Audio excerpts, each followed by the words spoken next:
All right, and we are live. Hey, welcome to Talking Cool. Doctrine, and thank you for joining us this evening.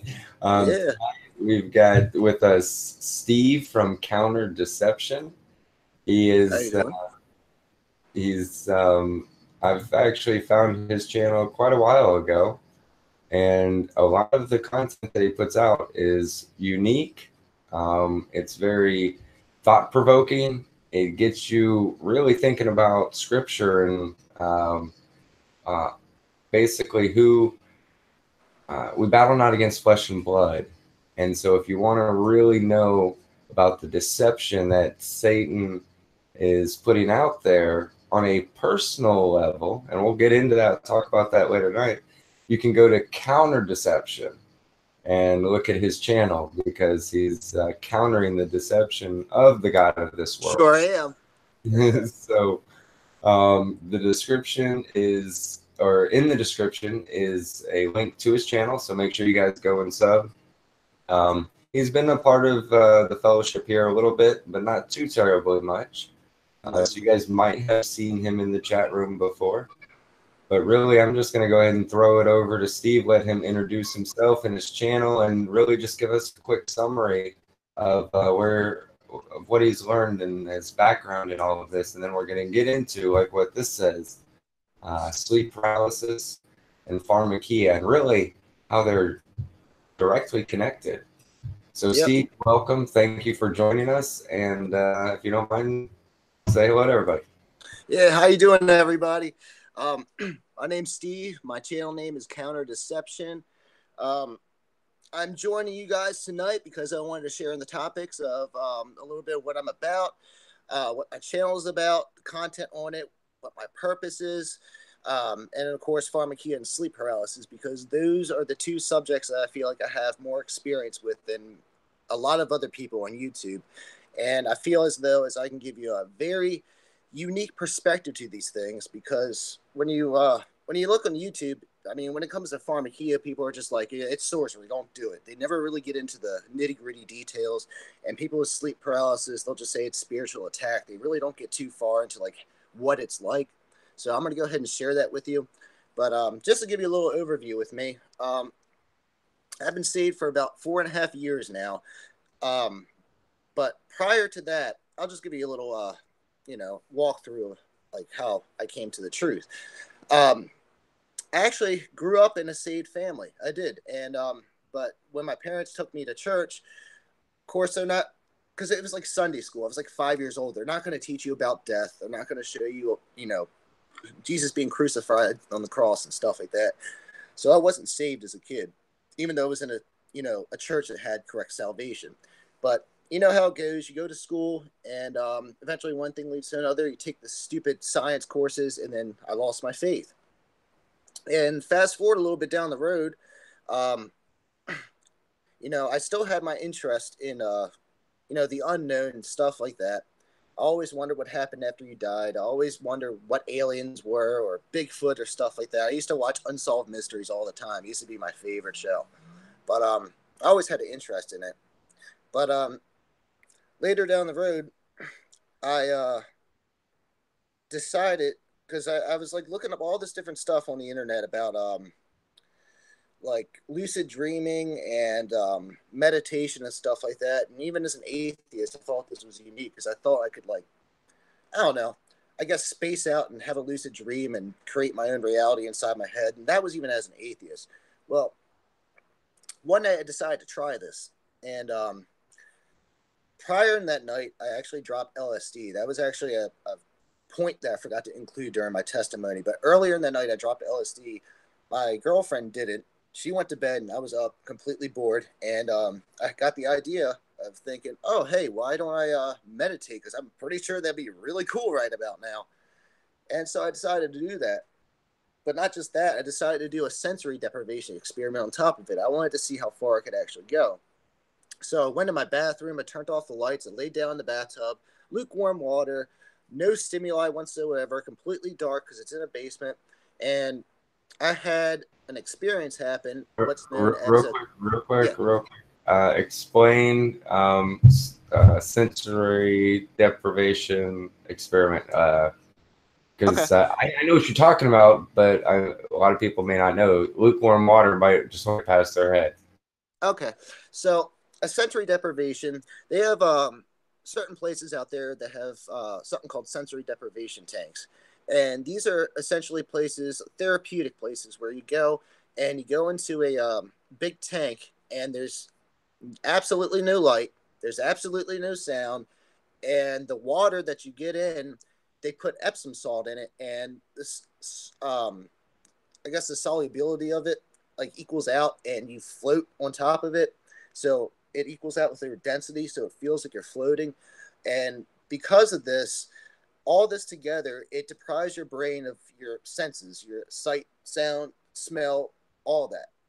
And your brain is actually addicted to stimuli, and you really don't notice that until you have it all taken away.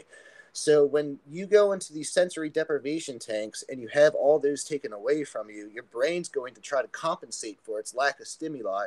And a lot of people experience different things. Sometimes it can be like a trip, sometimes it can be like a dream. But when I did it, in my case, I had something completely different.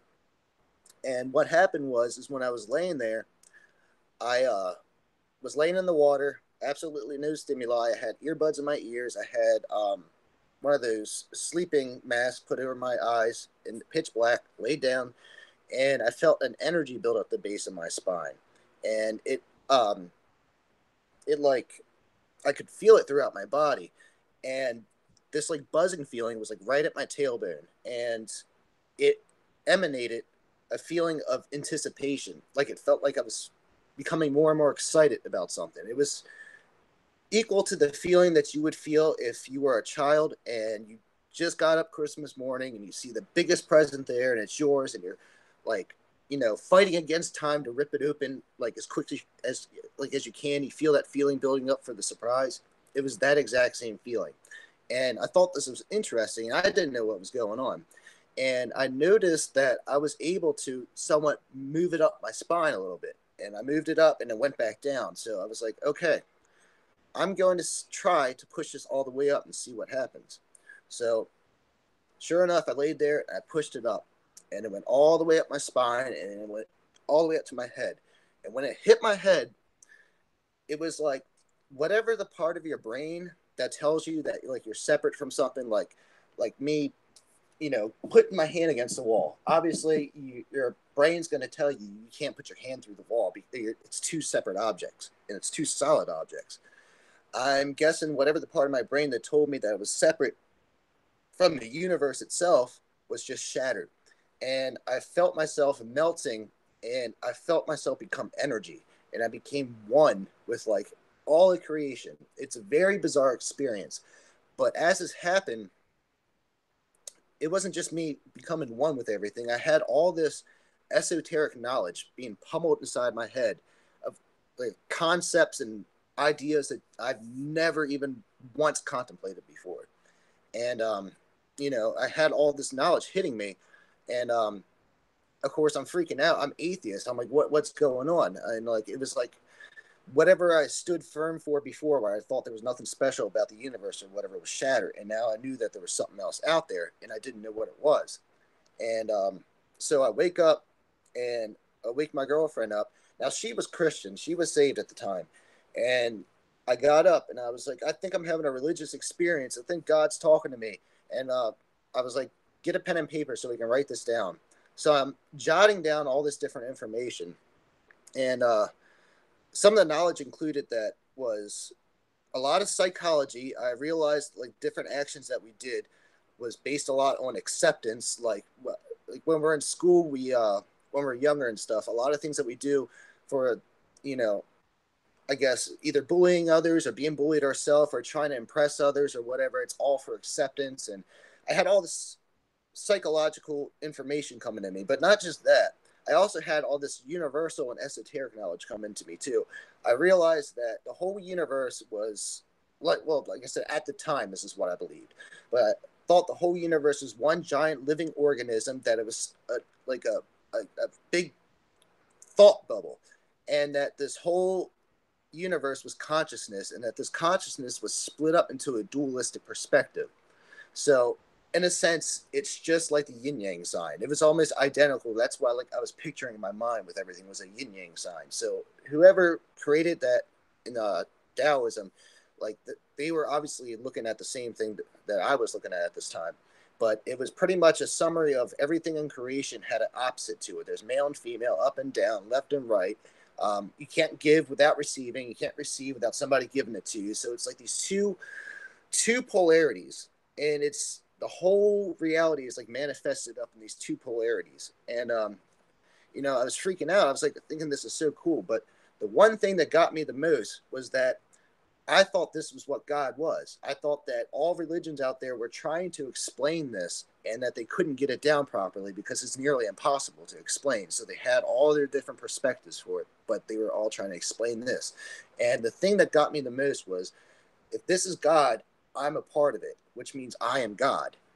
And so, that's the first lie. If we look back at the Bible, um, you know, there's a lot of debate on what the knowledge of good and evil did to when they bit into the fruit. Some people think it was just them gaining knowledge of the law of morality, but I personally believe it's a lot deeper than that. I think it has something to do with this, this dualistic perspective, because when you look at it from a consciousness point of view, it literally just sums up to good and evil. Like these two polarities is one's good and one's evil, and that's like the main thing of it. And of course, the knowledge of good and evil. But And you didn't have any um, you didn't have any knowledge of the New Age movement at all? no, and this is the cool part about my whole experience is that a lot of this was done completely unbiased. I didn't like look into like a lot of New Age stuff. That's My goal was to create my own religion, unbiased from everything else, and that's the cool part about it. But yeah, I'm well, sorry. What were you saying? no, you're fine. You say cool part about it because you thought you came up with it on your own, but that goes way back. I mean, that is the New Age, the Christ consciousness. We all are one. It goes back to pre-Babylon, like before Egypt type religion. So you had a spiritual experience from going, okay, what's this going up and down my back? And then, all right, I'm going with it. Boom. And then you got the same thing that basically people from all different walks of spirituality, when they get to their nirvana, when they get to their point, they come to that they are God, we are all one. That God is all good and all evil. And that actually is the Luciferian God. And because our God, Jehovah, the real God, he's all good and not a bit of evil, Right. So that's like there's a complete difference between it. But that is really cool that hearing this, that through just an experience, a spiritual experience, people are coming to this knowledge that you can't even explain. And it's very telling. So no, I'm fascinated by this. Please keep going. I just wanted to ask and see where, if you knew anything about it when this happened. Now I'm sure you do because of your research into it. But at the time, it was all new to you. You thought you came up with it, is what you're telling me. That's insane. Yeah. Sorry, but keep going, please. Yeah. Anytime you need to stop and answer or ask questions, go ahead. But so yeah, after I had all this happen, of course, I had to figure out what that was. So I went and looked at different religions, but when I looked at them, like I was looking at like Buddhism and Hinduism, Taoism. The closest thing was Taoism, but that's more of a philosophy and not a religion. But none of them exactly had it down to what my experience was, which led me on to my own solo path of me trying to figure this out for myself. And of course, I had to recreate this experience, and the only way that what? How old were you at this time? I want to say that I was 18, about 18, maybe 17 or 18, around that area. It was like towards the end of high school. So, yeah. And I went off my own solo journey trying to figure this out. And the only way that I realized that I was going to really be able to figure this out was to try to recreate this experience.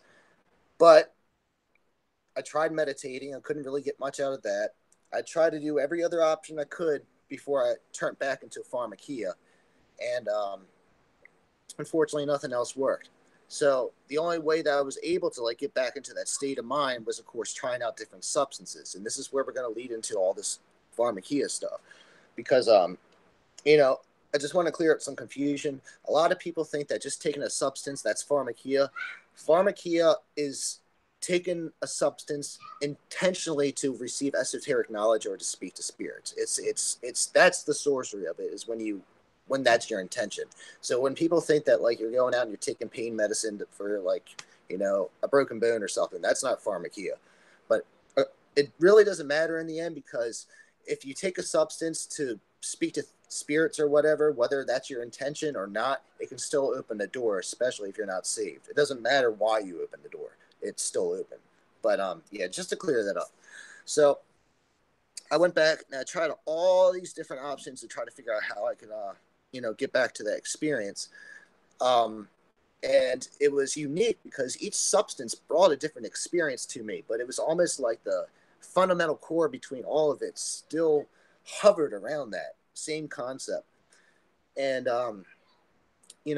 one of the substances that I completely rested on that 100% replicated the experience. And a lot of people think it's going to be LSD or DMT, mushrooms, something like that. But no, it wasn't. It was actually ketamine. And for those of you that don't know what ketamine is, it's actually it's a substance that's used by veterinarians, and it's used as animal tranquilizer. It's popular with cats, and sometimes you use it in horses. But it was developed, I think, in the Vietnam War as an anesthetic for the soldiers, but then they finally rested and used it for animals and stuff. But out of all these other substances, what I noticed with ketamine is that there's a popular term for where you reach a certain plateau during a ketamine trip, and it's called K-holing. And ketamine itself has a very unique effect to it, because the way it works is that it's a dissociative, and a way that I can describe a dissociative to somebody who hasn't done it. So, like, if you go into your home and you see everything in there, you're associating it with yourself. You know it's your home. You associate it with yourself. It's your home. You know it. Well, what a dissociative does is that it makes stuff foreign to you, that like it's not a part of you. You don't recognize it. And a dissociative, like with a drug, will dissociate your own body from you. And so, in a sense, it's a lot like the sensory deprivation, because it's dissociating the senses being fed to your brain. And so, one of the popular lines that New Agers love to use is that stupid line from Morpheus from The Matrix, where it's like, "What is reality?" Because all reality is just electrical signals being fed through your brain, your synaptic patterns. So what is real? How do you know if anything's real outside of yourself if it's just signals being sent to your brain? And that is a fundamental belief that a lot of New Agers use. And it actually goes all the way back to Gnosticism. But so what ketamine does is it essentially works off of that. And it dissociates your senses being fed to your consciousness or your soul.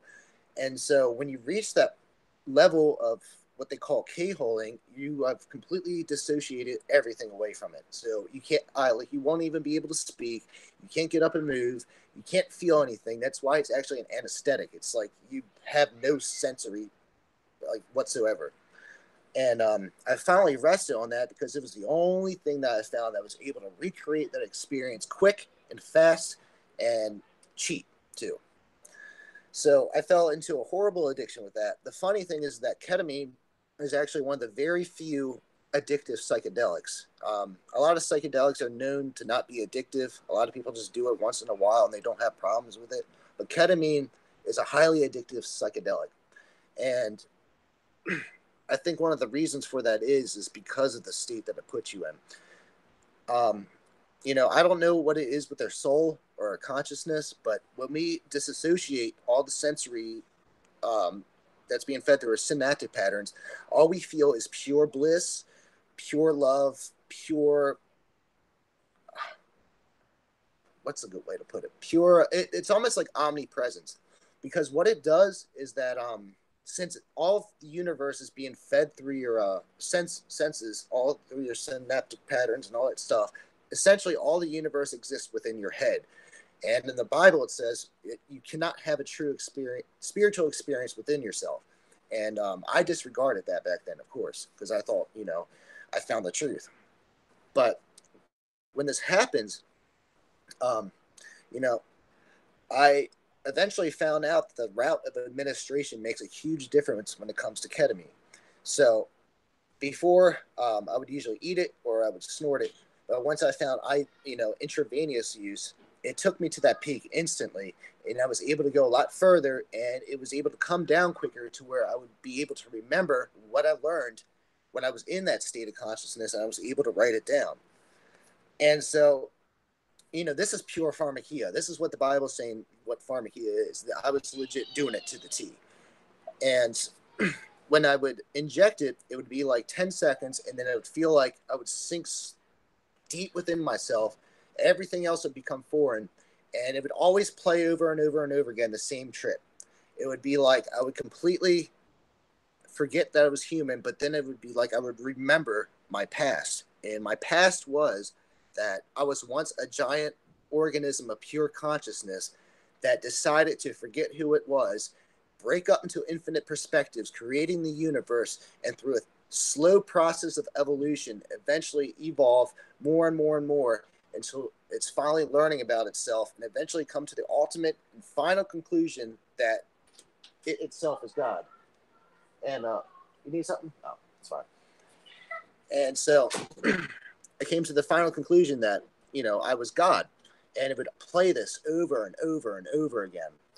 And so on top of that, of course, there would be like lower level knowledge that I would get from it. And like I said, I would write it down. And that plays into a factor of what happened later with this. So after I started doing that, it wasn't, soon after that, I started having like the sleep paralysis. And like I woke up and I felt there was like a presence in my room, but I was just laying down, my eyes were closed, and I was going to tell myself, I was like, no, it's just a dream. You're going to open your eyes. There's not going to be anything there. You're going to have a good laugh and you go right back to bed. And so I was like, okay, 1, 2, 3. And then as soon as I woke up, I was like instantly paralyzed. And I see at the corner of my room, there is this huge like black shadow figure. And then I'm completely freaking out. This is the first time I experienced it. And it starts coming closer and closer to me. And then I'm starting freaking out, and I finally wake up. And I'm like, oh my God, what was that? And so I did the next best thing, and I looked it up, tried to figure out what this was. And of course, the first thing that comes on any kind of search engine is the scientific explanation for this, and that's sleep paralysis. That you woke up too quick, that your body's still asleep, but you still hallucinate as like you're dreaming, and it can manifest certain hallucinations. And that was the scientific explanation for it, and I bought it, hook, line, and sinker. So I thought I didn't have anything to worry about. It's nothing. But I eventually returned back to ketamine and other substances too, and I'll talk about that later. But I returned back to the ketamine, and I kept writing down all this knowledge and stuff. And the stuff that I would write down was typical stuff. But like I said, I was trying to figure out the stuff on my own without any other influence. I wasn't getting on the computer and looking up other New Agers. I mean, I did, but I didn't take what they said as credibility. It was like the only thing I put down solid was only from me. And so the things I were writing down were pretty much typical New Age stuff. It was, the whole universe is one, that's divided up into two polarities, that this single organism that makes up the universe is consciousness, and this consciousness is love, and that everything has to have an opposite for it. Like, it was the rule of duality. So it was like, if love exists, so does evil. And then it breaks up into smaller things. If that has to exist, then this must exist. If light exists, then darkness exists. If what I'm saying, if stars exist, then planets must exist. And I would write all this esoteric knowledge down. And what I didn't realize what was happening was that I thought I was just writing down, you know, um, just random facts. But what I didn't realize is that it was actually directions. And I didn't realize this until later. And fast forward a little bit, um, it was Thanksgiving, I think like 2 years after this experience. And, my girlfriend, she's Christian. I'm trying to explain all this New Age stuff to her. And she's like, that's the devil. She was like, you don't understand, but that's the devil. And I'm all ignorant about this. And I had her and my best friend over. Now, she's Christian, and he is a nihilist atheist. And so I had these two opposite ends right there, and then I was the New Ager in the middle. And it was a very interesting night because we were all talking about our different philosophies when it comes to life and stuff like that. And it was a pretty interesting conversation. But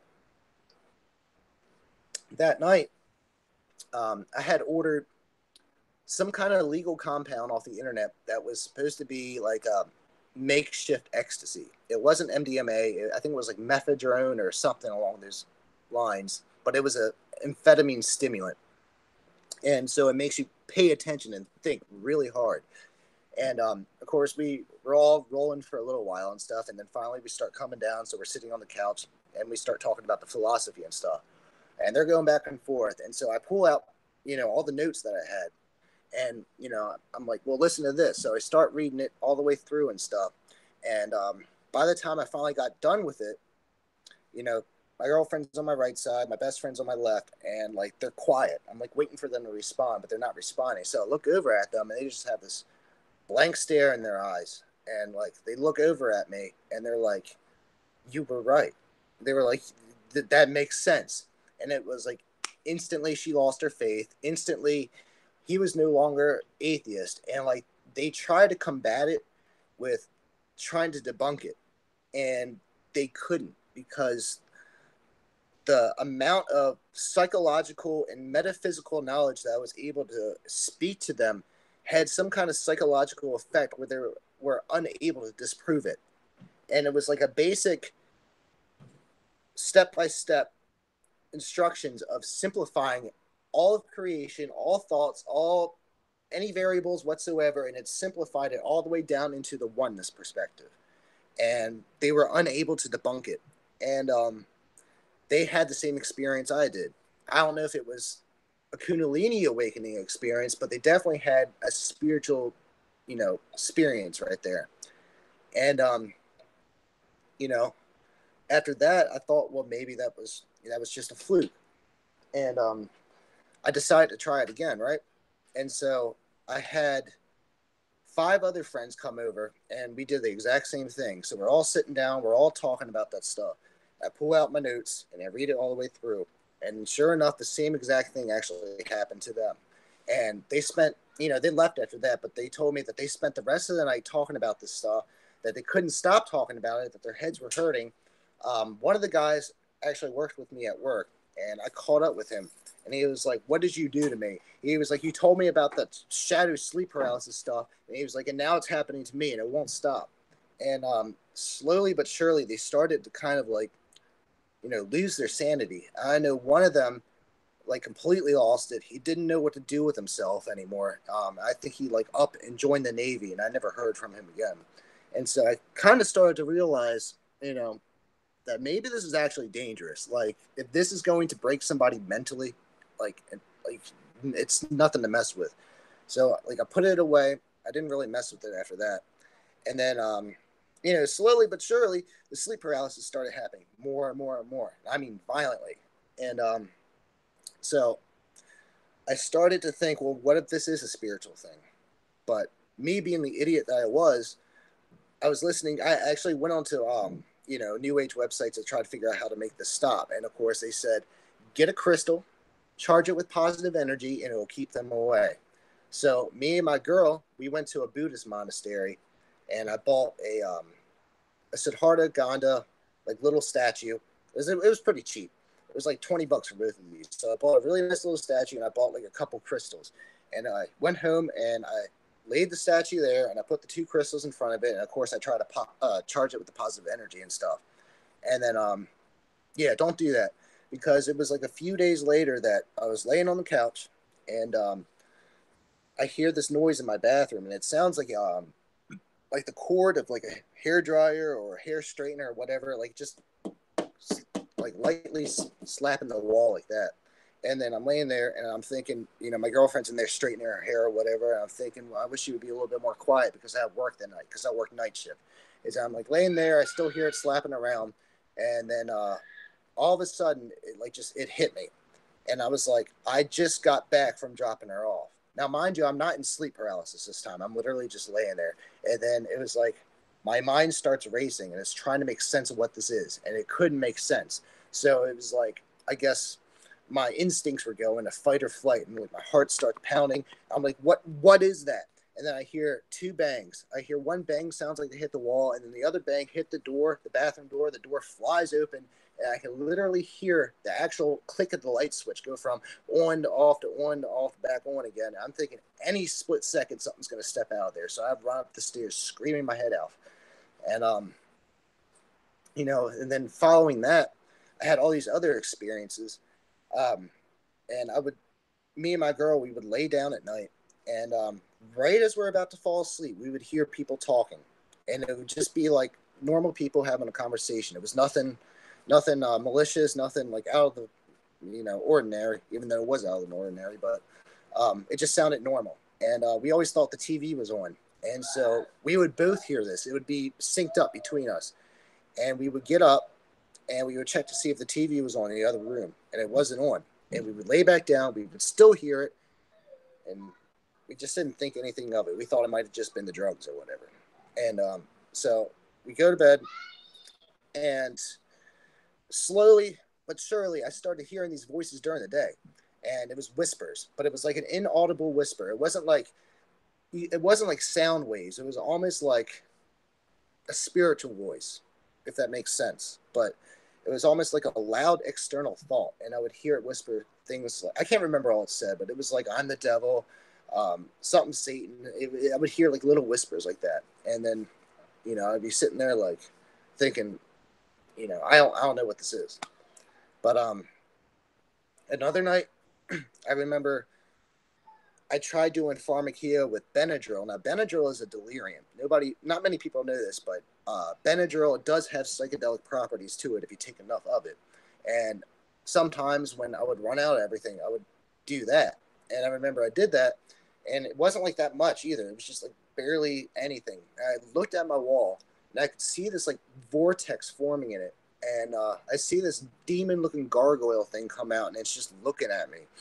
But like, I felt this weird feeling internally, and it wasn't like fear, it wasn't like dread, it was like guilt and conviction. And it was like, for some reason, I thought, I'm giving this thing authority over me. But yeah, eventually, one thing led to another. The attacks got so bad where it was every night, and it got to the point where I was like yelling at them, and I wasn't even afraid of them anymore. And then one time I switched from working days to working nights. I can't remember the order of this, but anyway, I was sleeping during the day, and I thought, I still had the last thought of denial, where it was like, well, maybe I'm waking up in sleep paralysis, and my mind's trying to take a form of the darkness to form a shadow. Maybe if I sleep during the day, I won't be able to see it. And so I sleep during the day, and I wake up, and it's like the worst sleep paralysis ever. And I see like multiple entities at the foot of my bed. And I couldn't move. I couldn't even move my eyes. This is a very strong sleep paralysis.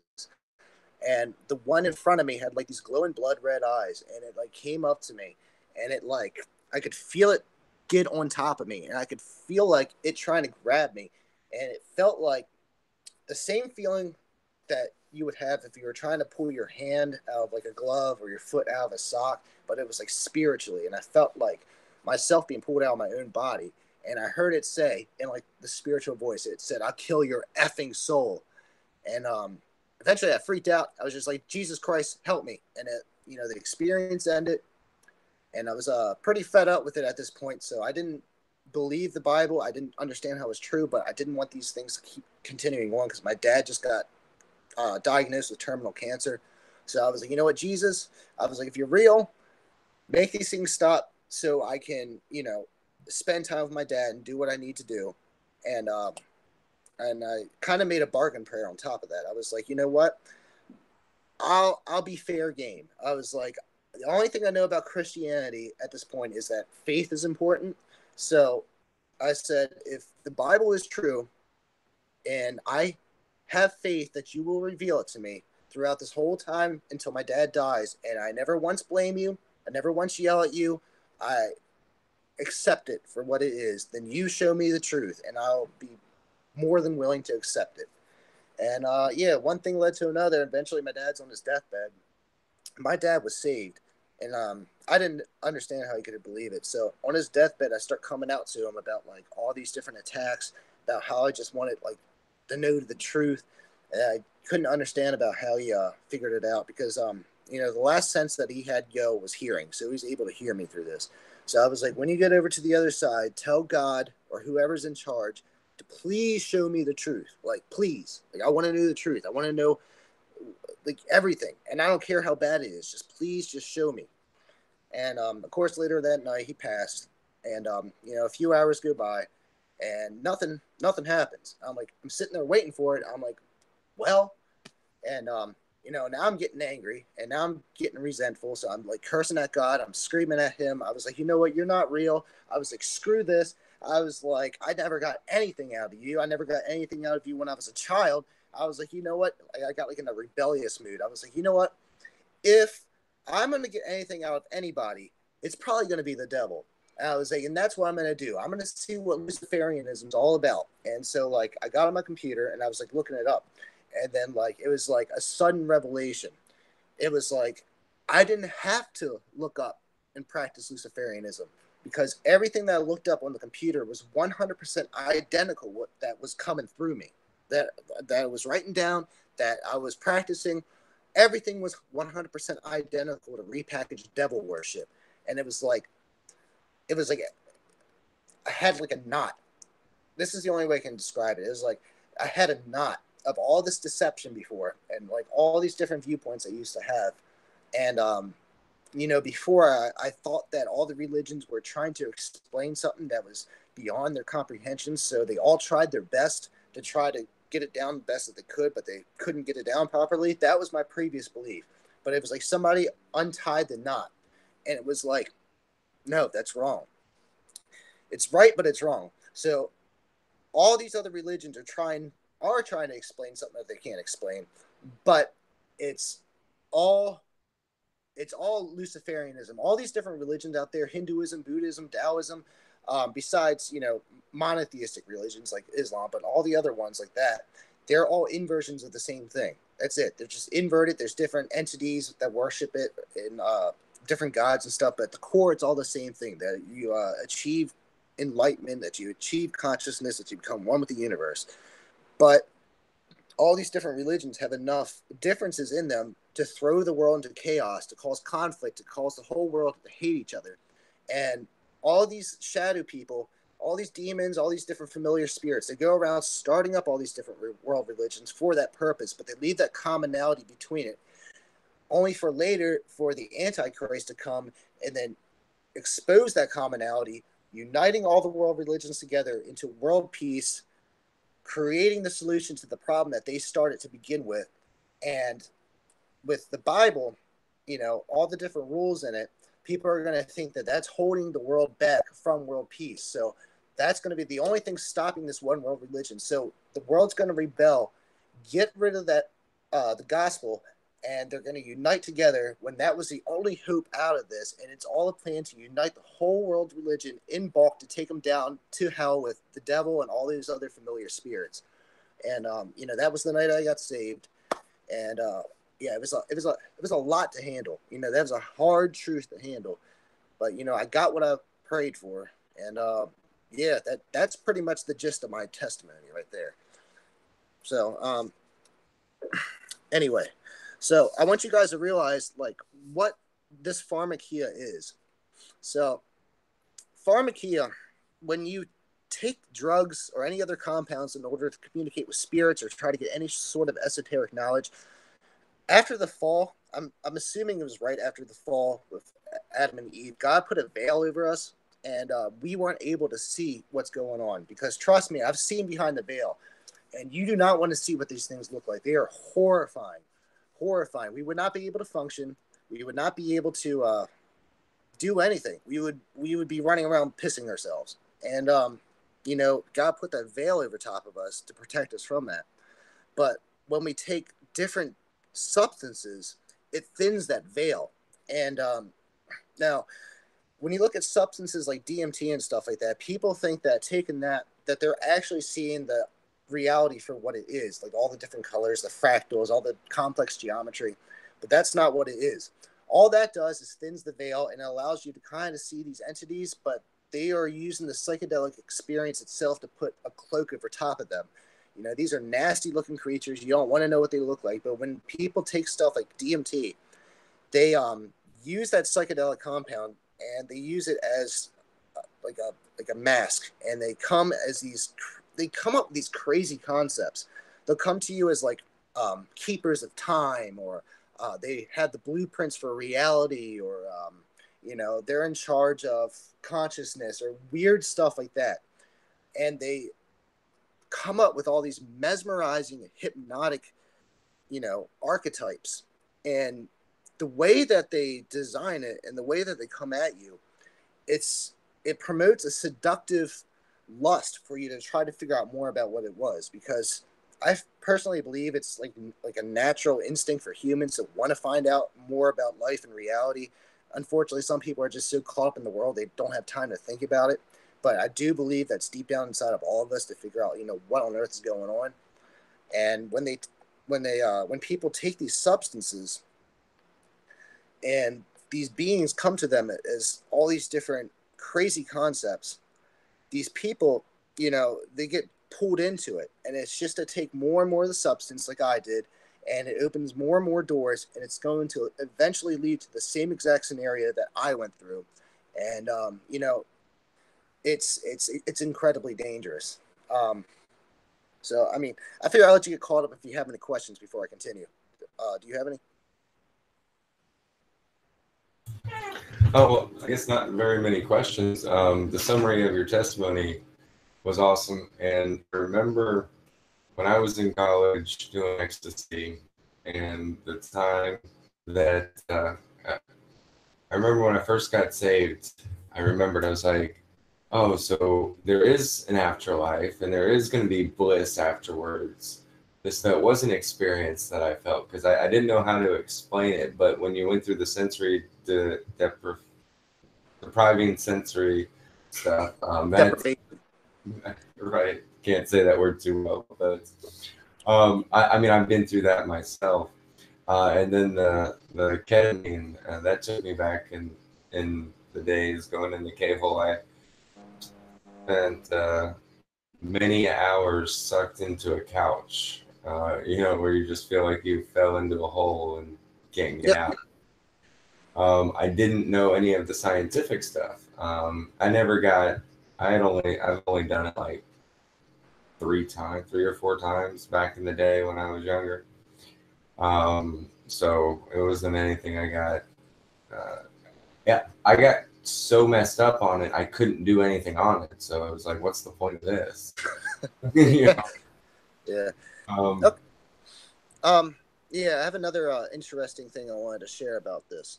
So, when people take psychedelics, to the world, to the people who have never really tried it before, when they hear of somebody having a bad trip, there's a myth that goes around that, like, they think a bad trip is like them being attacked by all these invisible spiders, or like being attacked by monsters or whatever. And a bad trip is not like that.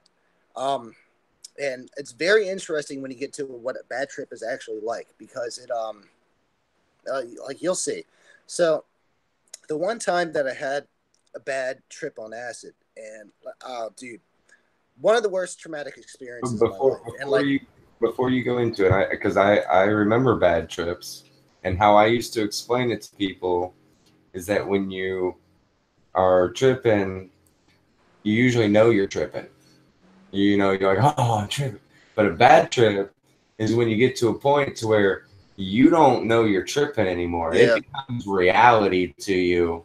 Like I've seen some people in them. I've never been in one, but I'm like, no, you're on a drug. You know, like trying to explain to them, but everything's real to them. Everything that they're seeing, and you can't get them to realize the difference between what they're seeing and reality. Yeah. I've gotten to that point where I'm like, okay, so I have to talk myself out of this. This is, it's just the drug. I'm in reality here. You know, it's touch Yep. stuff, and so is going into a bad trip. It basically not realizing you're on a drug anymore, thinking that you're stuck here forever. Yep. Yep. So I had a really interesting bad trip that there's a lot of a lot of interesting things happen. I feel like it's pretty good knowledge to share because it's just so interesting in general. So the one time I had a bad trip on acid, um, I had gotten some blotter tabs, but I didn't realize they were double blotter. And before I was always used to taking 2 hits, and this time I decided to up it to 2.5. But it was double blottered, so it was equal to 5. And I took that, and then we all smoked a blunt in the come up, and so it just made it that much worse, and the anxiety and all that stuff. But it was me, my girlfriend, and then my other best friend who lived by Ocean City. We were over at his house, and we were all doing it. And do you remember that gum that they used to have, Stride Shift? You remember that gum? It would change flavors. No. All right. Well, yeah, there was a gum out there that it would change flavors as you chewed it. It would alternate between two different flavors, and we thought like that would mess with us some more. And as we started coming up, we wouldn't stop coming up, and like that's the point that you were trying to make. That like it's not like you realize you're tripping anymore, and that you go into full survival mode of trying to like figure out what reality is. But that night, you know, we started, we started freaking out. And I remember my girlfriend, she was like huddled like in the corner of a closet, and she was like, I want to say she was speaking like in some type of tongues, and she like wouldn't stop, but she was like alternating between screaming and not screaming. So like I wanted her to calm down, so like I went up to her and like I lightly slapped her in the face to try to get her back to reality. I was like, "Yo, calm down." And then I heard her, and she looked at me, and she was like, "Stephanie's not here," and I was like, "What?" That freaked me out.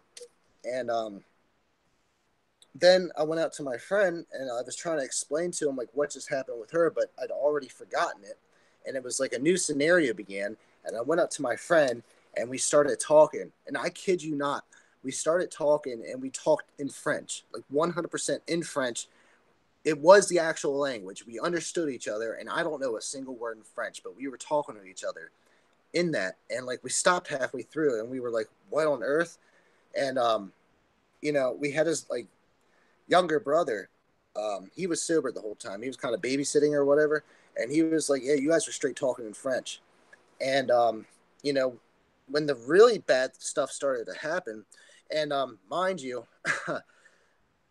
at his house, he had a spirit living in his house. He's actually seen it before. They thought it was a ghost, but there was an actual spirit that lived in his house, and completely like did not take that into consideration.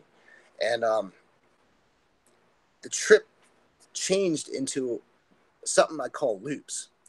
And we were freaking out, and I wanted to call an ambulance. I wanted to like go to the hospital, and like I would argue with them about doing it, and then I would go to the door to try to open it to go downstairs and make the phone call, and then I would get to the door, and then I would immediately forget what I did, and then I would go back. We would all forget. We would all have the same conversation. I would go back to the door, do it again, forget it, come back, and I did this over and over again. And the bad part about it was is that I couldn't escape this. And one of the main things about bad trips is that people start to believe that they're in hell. And it's this is where I think like it's an instinctual thing for humans to know that there's a hell. Like he wasn't a believer. I wasn't a believer at the time. This is before, like, I think this is before the New Age, but I thought that I was in hell, I thought that my hell was reliving the same experience, traumatic experience, over and over and over again for eternity. And it's bizarre. And all the different weird things that happened that night, the whole idea of being stuck in a loop like that is a very common thing. I go on the internet, I read all these different forums and stuff, like trip reports. They call them trip reports. And I was reading this one forum about these people that rented out a hotel room, and they did crystal meth. And they did it, and they were sitting there minding their own business, doing whatever you do on meth. And they said they just straight up saw a vortex form in the wall. And they said they saw all these shadow people come out, and they were like tormenting them, and they were all freaking out, screaming all this stuff. And like they were like thinking to themselves, there's no way this can be real. And so they said that they took a picture with it, and eventually after they came down, the next day they looked back at their phone, they actually caught a glimpse of it, and they said that they never spoke about it again. And so, this is like the perfect example of like how it thins that veil. It's not just like thinning the veil for you to experience them. There's something with our mind that is somewhat of the gateway between, them having power. And I haven't yet to figure that out. There's nothing about it like really in the Bible, but I know that like our mind has something to do with them gaining power. Like it's like we have some sort of power that they can harness in order to manifest themselves. And when we do substances like that, it tricks us into those types of situations where we give them that power. And I like to balance out the scientific side and the spiritual side. I'm sure you're familiar with all the videos that they have of the people during the Flocka epidemic going around straight up going nuts and like straight up demonic possession, biting people's faces, all that stuff. Well, what we learned in EMT school is that there's a condition called excited delirium. It's essentially like when you ingest so much of a compound that your mental capacity just snaps and you break from reality and your flesh takes control. And I believe that this is an actual medical condition, but I also believe that demons use that as like a way to get away with them possessing people. So you got all these people naturally freaking out on Flocka, and at the same time, these demons will go in and possess them, and then everybody will just assume, oh, hey, it's the Flocka. And it's like a perfect scenario for them to get away with this. And I speak about this saying that, demons, they're territorial in the sense where they discriminate based on the knowledge of the area that they have on spirituality. So when we look at places like in Africa, like, third world countries, like the demons don't care. They'll go and possess people. Like it's a common thing there. Everybody knows about it. They already have knowledge about it. So it's nothing new for a demon to go and possess people and have them go crazy and do all this horrible stuff. But when we look at the United States, we're more scientifically advanced. Everything we depend on in this country, everybody thinks everything depends on science. Science is the answers. And so they hide behind certain medical conditions, like, the excited delirium. They use that to get away with stuff. Schizophrenia, I believe schizophrenia is a real medical condition, but at the same time, they possess people and do the exact same thing. They mimic the same conditions, and it sets people up in a way to where neither side gets help. So you have people that are freaking out on drugs that go to try to get a deliverance, and they actually are like, just, tweaked out on drugs, and nothing happens. And then the people that, actually get possessed will go and be put into a mental institution, and either side doesn't get the help that they need. But it's also like adding on to like the idea that demons don't even exist over here because they hide behind these certain things. And, that's one of the things that I've learned just having God reveal it to me. And what a lot of people don't realize is that when people get into drugs and stuff, it destroys your witness. And it's because drugs, they change your morality. You eventually become addicted. And so you're going to, do things like lying and stealing in order to, get it. And, once you come back from that, and like, even if you get sober, people are always going to have that idea about you. It's never going to go away. They're always going to have that idea about you. And so what the devil likes to do is he goes after people that have already destroyed their witness, and it's essentially the same thing where it's like now he can get away with it, and he can attack you as much as he wants. And if I were to go out and tell people that I were coming under spiritual attack, they're just going to assume that it's the drugs. I've had so many people just tell me it's the drugs, because they know about my past history. But I've done enough substances to tell you the difference between that. Okay, I know the difference between like hallucinating. Most, like 99% of the time, when you take a psychedelic substance, you don't hallucinate an entity. You see fractals, you'll see designs, you'll see stuff like that, patterns, but you won't see a physical entity in front of you unless it's like a delirium. But that not many people do that. So I can tell the difference between that, and they use that, medical explanation in order to completely oppress people. And this is something that a lot of Christians need to realize. They always want to assume medical conditions are just demons. And a lot of times, yes, it is. But you can't assume that for every single case.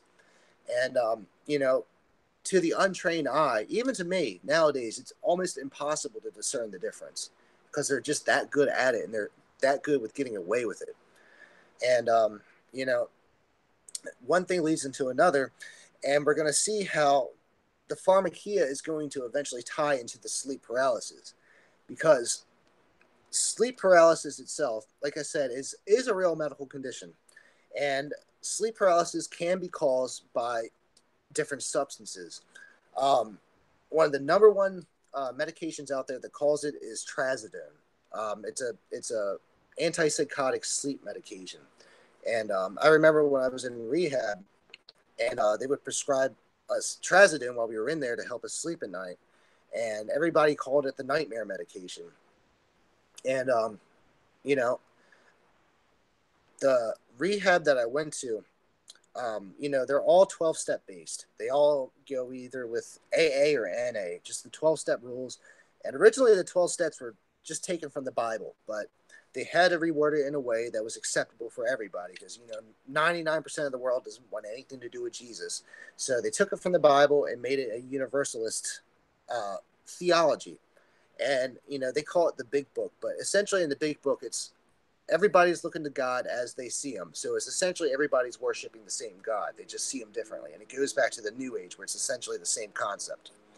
But but when I went to the rehab, the counselor was a straight up New Ager, like 100%.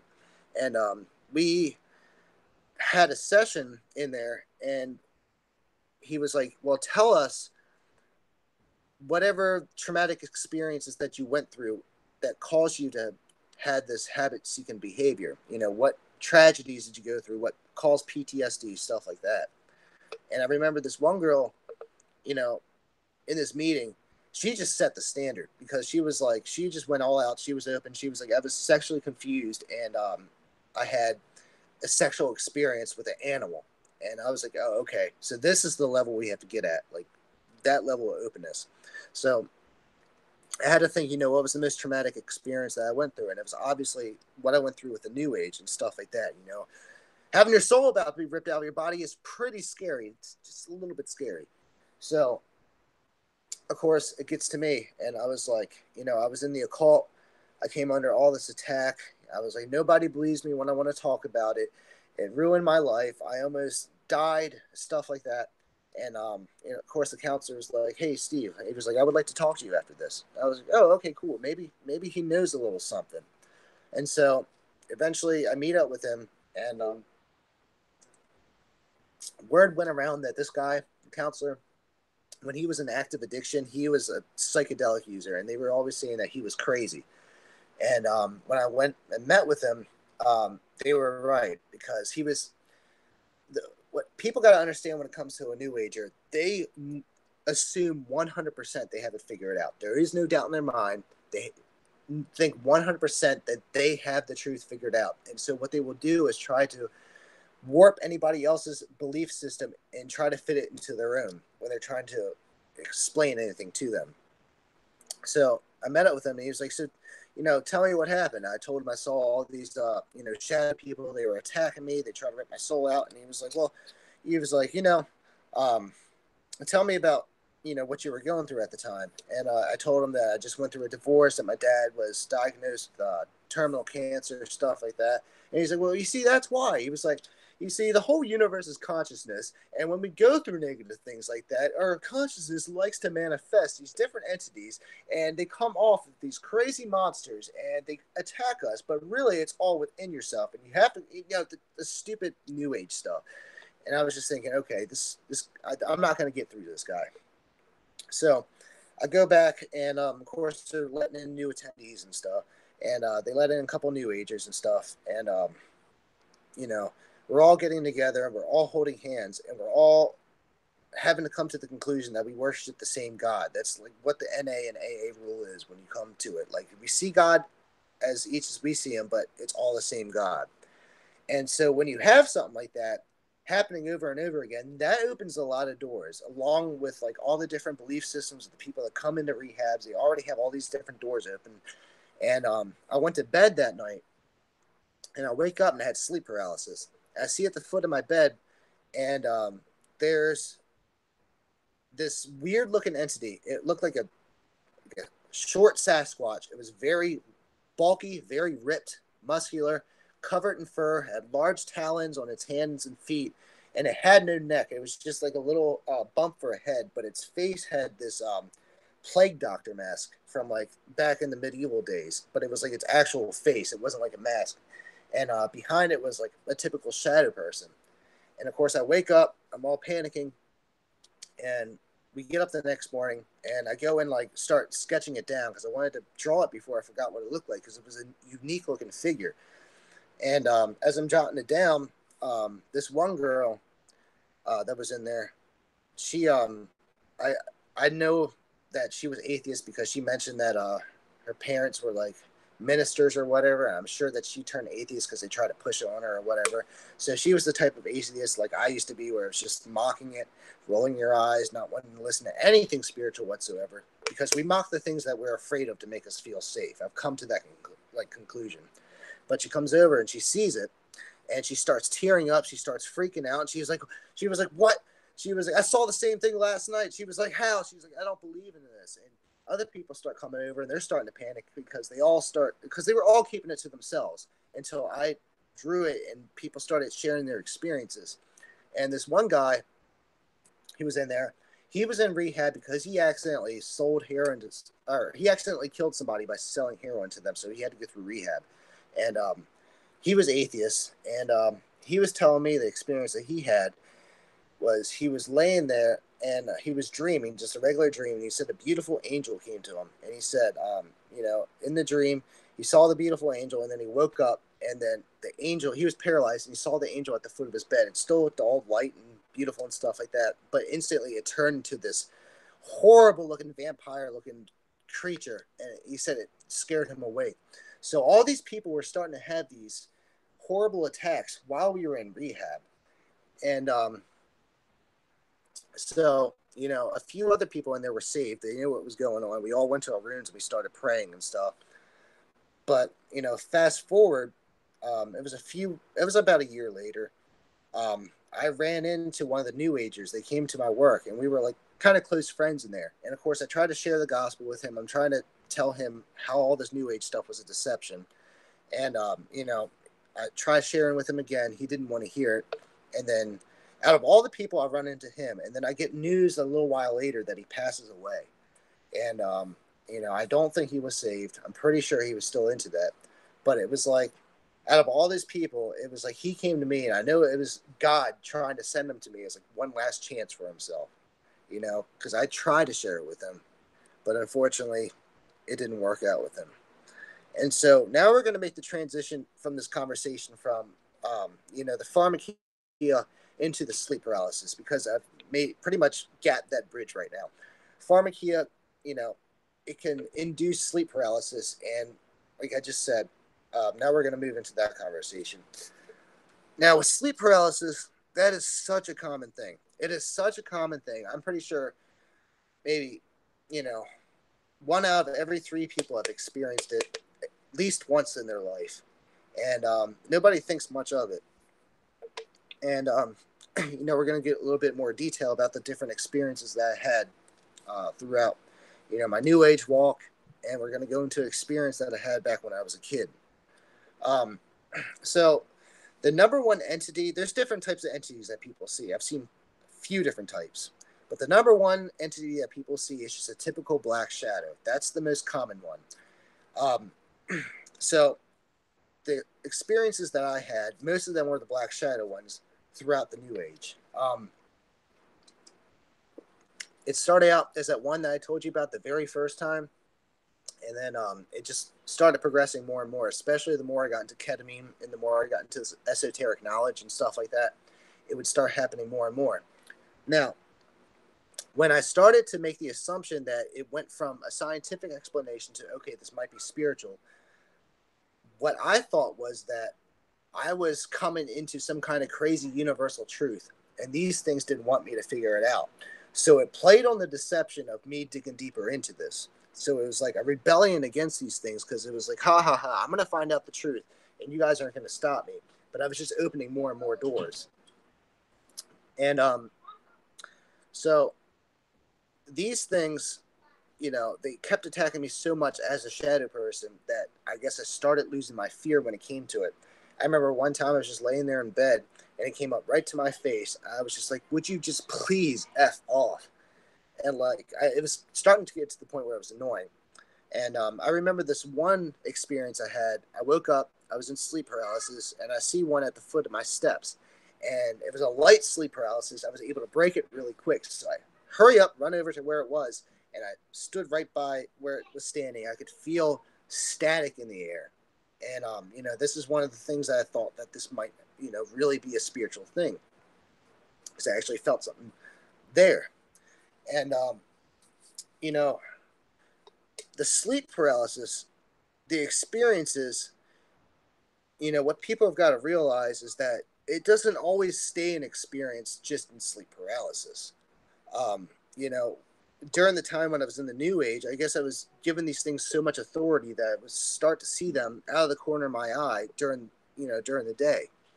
And on top of that, the whole atmosphere in my room started to change. It just went from a normal atmosphere, and it literally felt like a funeral home. It was depressing. There was anxiety there. There was a lot of fear, just a lot of negative emotion. A lot of people didn't want to come over to my place because of that. They were like, Steve, something feels off about your place. I was like, whatever. And one time, you know, they changed up the scenario. Now, one of my greatest fears when I was a child was being abducted by aliens. The whole gray aliens, just the way that they looked, I couldn't even look at it because it freaked me out so bad. I hated it. I wanted nothing to do with it. I couldn't look at it. That was the one time I didn't want to watch Unsolved Mysteries, when they had those stupid gray aliens.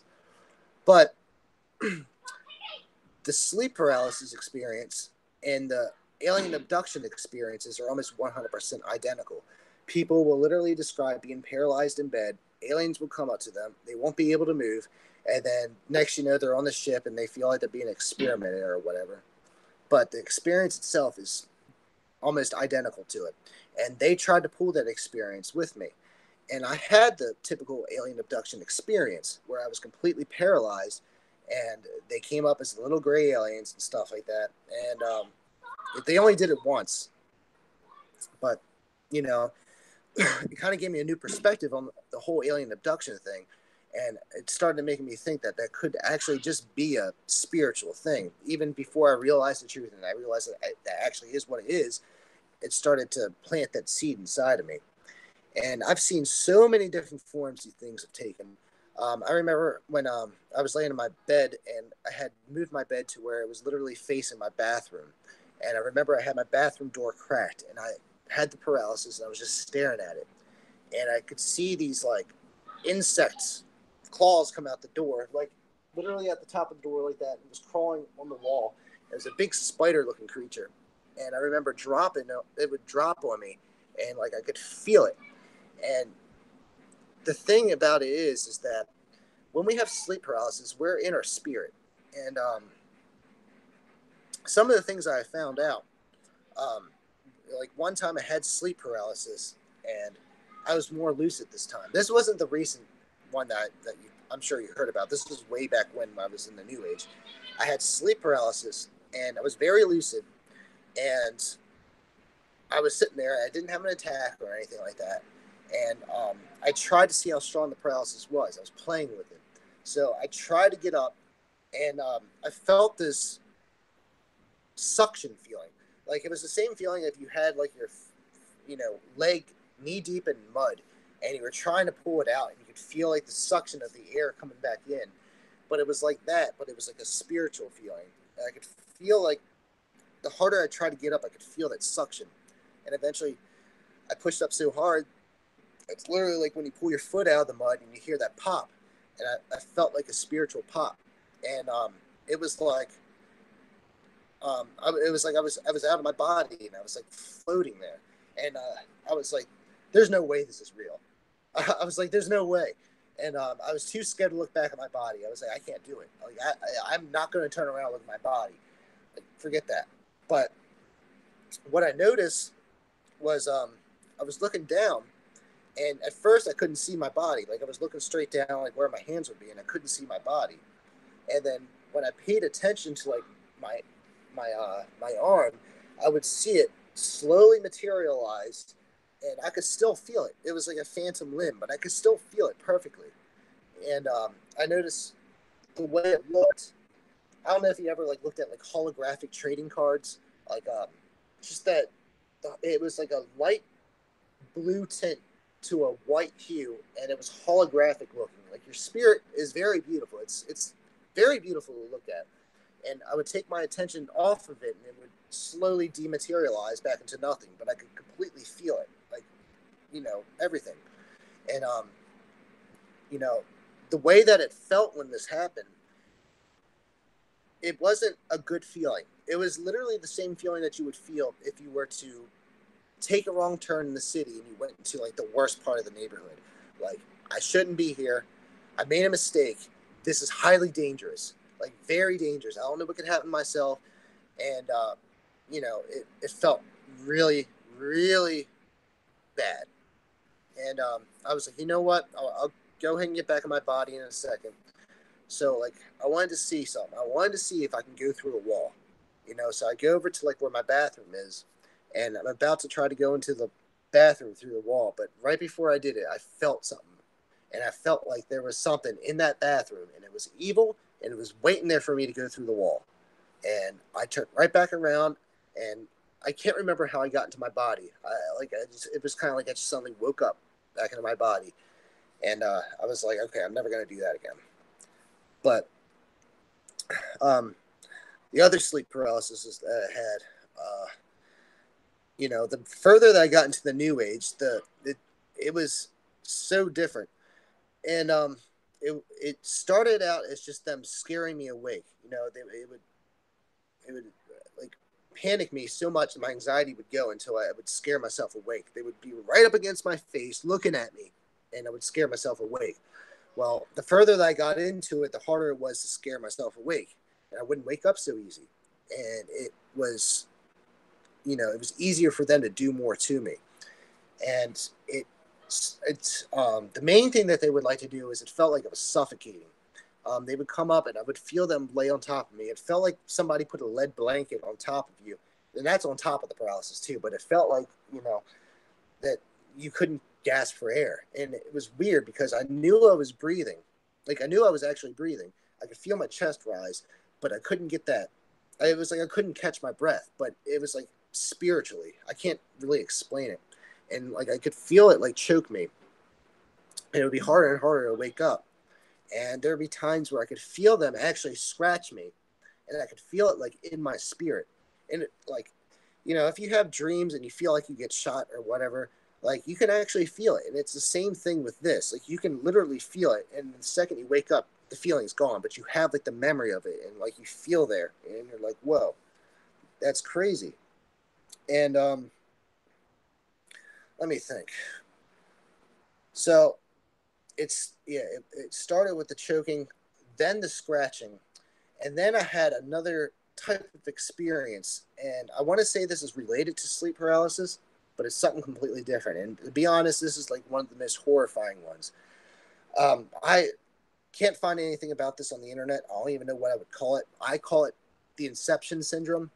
But there were times where, I would lay down, and my girlfriend, she was so used to like hearing me sleep, she would recognize the difference in me breathing, and she would know when I would have a sleep paralysis attack or when something was wrong, when my breathing would be different, and she would wake me up from it.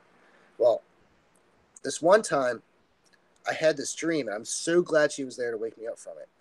But I would have a normal dream, and then I would realize I was dreaming, and then I would try to wake up, and it would be in my room, and I'd be like all thankful. But then things would start to get weird, and I realized I was still dreaming, and I would try to wake up from that, and then I kept trying, and I realized I couldn't literally wake up. Like I was like, "What's happening?" And it was kind of like the whole fear thing before, where it was like I was caught in hell. Like I told you about with the bad trip, it was kind of like that, where I thought I was in hell again. And I was trying to wake up, and I couldn't do it, and it must have been like, I don't know, like 60 or 70 times it's continuously doing this. And I guess she finally recognized my breathing, and she woke me up. And the only way I was able to wake up was from outside stimuli. And that was one of the scariest experiences. And one of the things that it made me ponder on is, I wonder if this is what people in a coma go through, where they can't wake up, and it's like they're constantly trying to wake up. I don't know, it's crazy to think about, but that's one of the other scary experiences that I experienced along with sleep paralysis. Um, so just recently, I had a very unique experience with the sleep paralysis, and this is something I don't recommend anybody doing. Um, so I was laying down and had to be up early for work, and it was like 4 in the morning, and I wake up, my back's killing me. I still had like an hour left to sleep, so I get downstairs and I get some ibuprofen. I come back and I lay down, and I'm just laying down with my eyes open. I don't have them shut. I'm just laying down, relaxing. And I feel my body fall asleep, and it falls into the paralysis. And it was a very light paralysis, so I was able to break it. I noticed that I was able to just go from, you know, um, no paralysis to paralysis, back and forth, very, very easy. And I was noticing, I was playing with it. I wanted to learn more about this. And so when I would go into the paralysis, I would notice that, I guess, when the veil was lifted, things looked a little bit more watercolored, like everything looked a little bit more smeared. And when I would come back out, it would be more clear. And it was literally like taking my glasses, putting on, off, and on, stuff like that. And I was thinking to myself, I was like, I had all these experiences before, but I'm going to find out for sure this time, because I have the blood of Christ. My girlfriend's laying next to me, and I got cocky. I thought to myself, well, let me see if this is really, where the spirits dwell. And leading up to this, there's a reason why I called out to this. So in my girlfriend's house, there's been a few different experiences that I've had here. Um, the baby was freaking out, screaming, staring off in the corner, saying, "Mommy, that was scary." Her daughter came in freaking out, saying that she felt a cold spot in her room. I've heard a door slam shut here before. Blinds would randomly just roll up. And so, like, it wasn't anything to maybe prove that there was a spirit, but I had suspicions. And so when I was in that state, when I was in the sleep paralysis, I figured, well, this is a better time more than ever to try to figure out if there's something here. And since I was lucid, I'm laying there, and I start to call out. I'm like, in Jesus' name, reveal yourself. In Jesus' name, reveal yourself. In Jesus' name, reveal yourself. And I don't know if you can see, but there's like a closet over there, and I could see at the top of the closet a red blinking light, and it looked just like the blinking light on like a VCR. And I'm thinking to myself, why is that there? She doesn't have any electronics up there. I see the blinking light divide up into two blinking lights, two blinking red lights, and then these blinking red lights come together as like an orb, like a white orb. I'm looking at the orb, and I watch it float around, and then as I'm watching it, I hear a voice like right up against my ear, and like clear as day, and it was like, "Can you hear me?" And then I heard it go across the room, and it was like, "Can you hear me now?"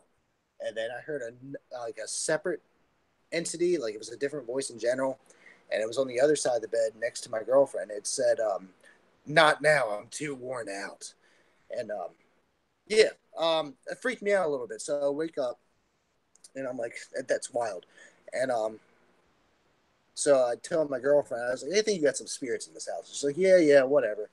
And I go and I talk to David from a Forerunner story, and I'm telling him about this, and he said, be very careful doing that. He was like, if you do that, it's like lighting a light in a room full of moths. He was like, when you come into their reality and you make yourself known like that, they're going to come flocking to you, and bad events can occur, stuff like that.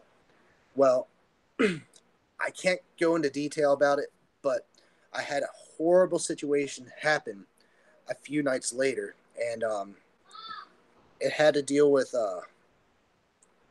my uh, my somebody I knew did something highly illegal and highly immoral to my girlfriend's daughter. We'll leave it at that.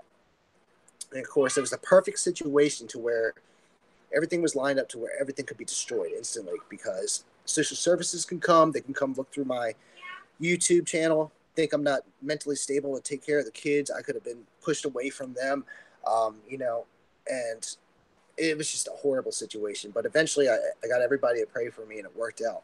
But later that next night, I went laid back down, and for the first time in years, I actually had a real sleep paralysis attack. And I wake up and I'm at my mom's, and I see across the room there was a entity, and it looked a lot like Dr. Manhattan. I don't know if you're familiar with that superhero, but it's just like it looks like a human that's all made of light, but it wasn't like its form wasn't like solid. Its form wasn't solid. It was more like a ghostly looking figure. And sorry, the baby's screaming.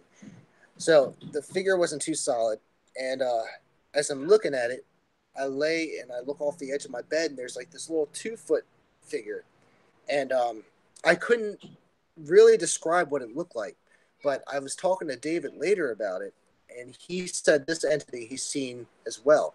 Now he calls this entity the Blue Baby, and he was describing to me that it looks like the corpse of a 2-year-old that's been drowned and decomposed very badly with a contorted face, and that was exactly what it is.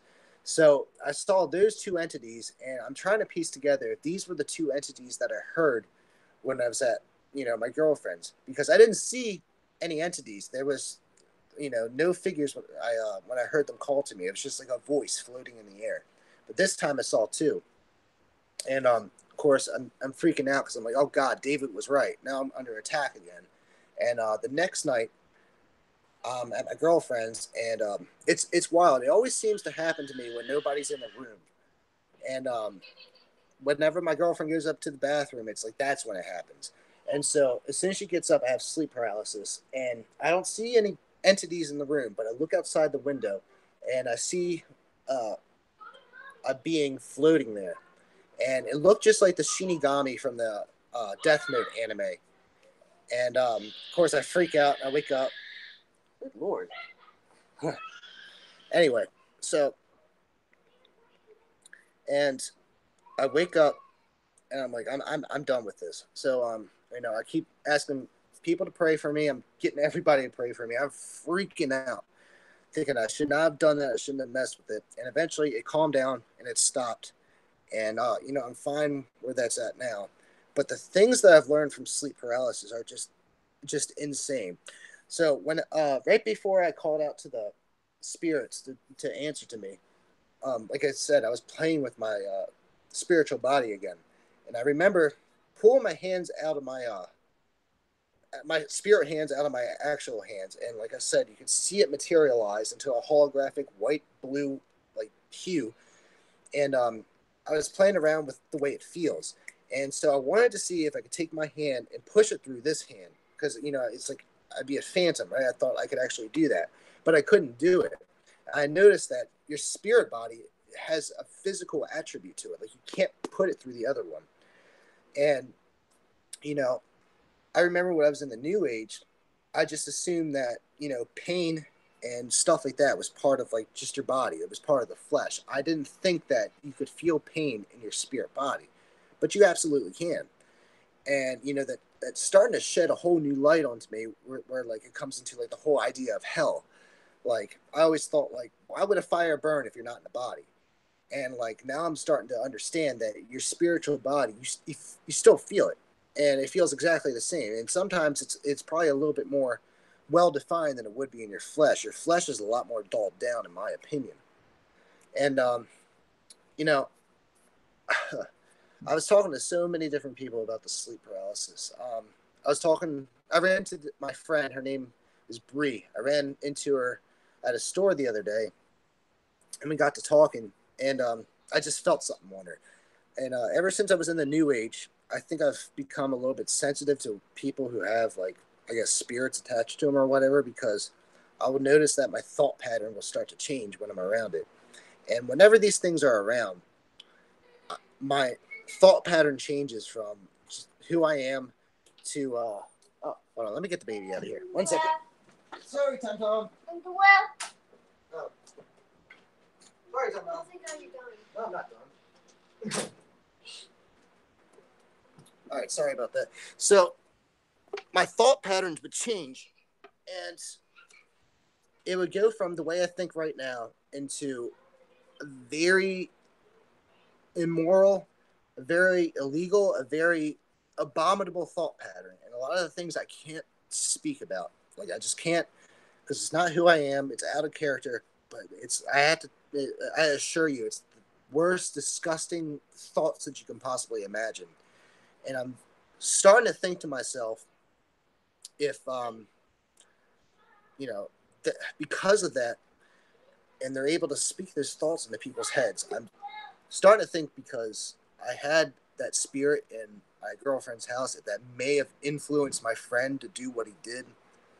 And I mean, if that's the case, then it's just an absolute tragedy.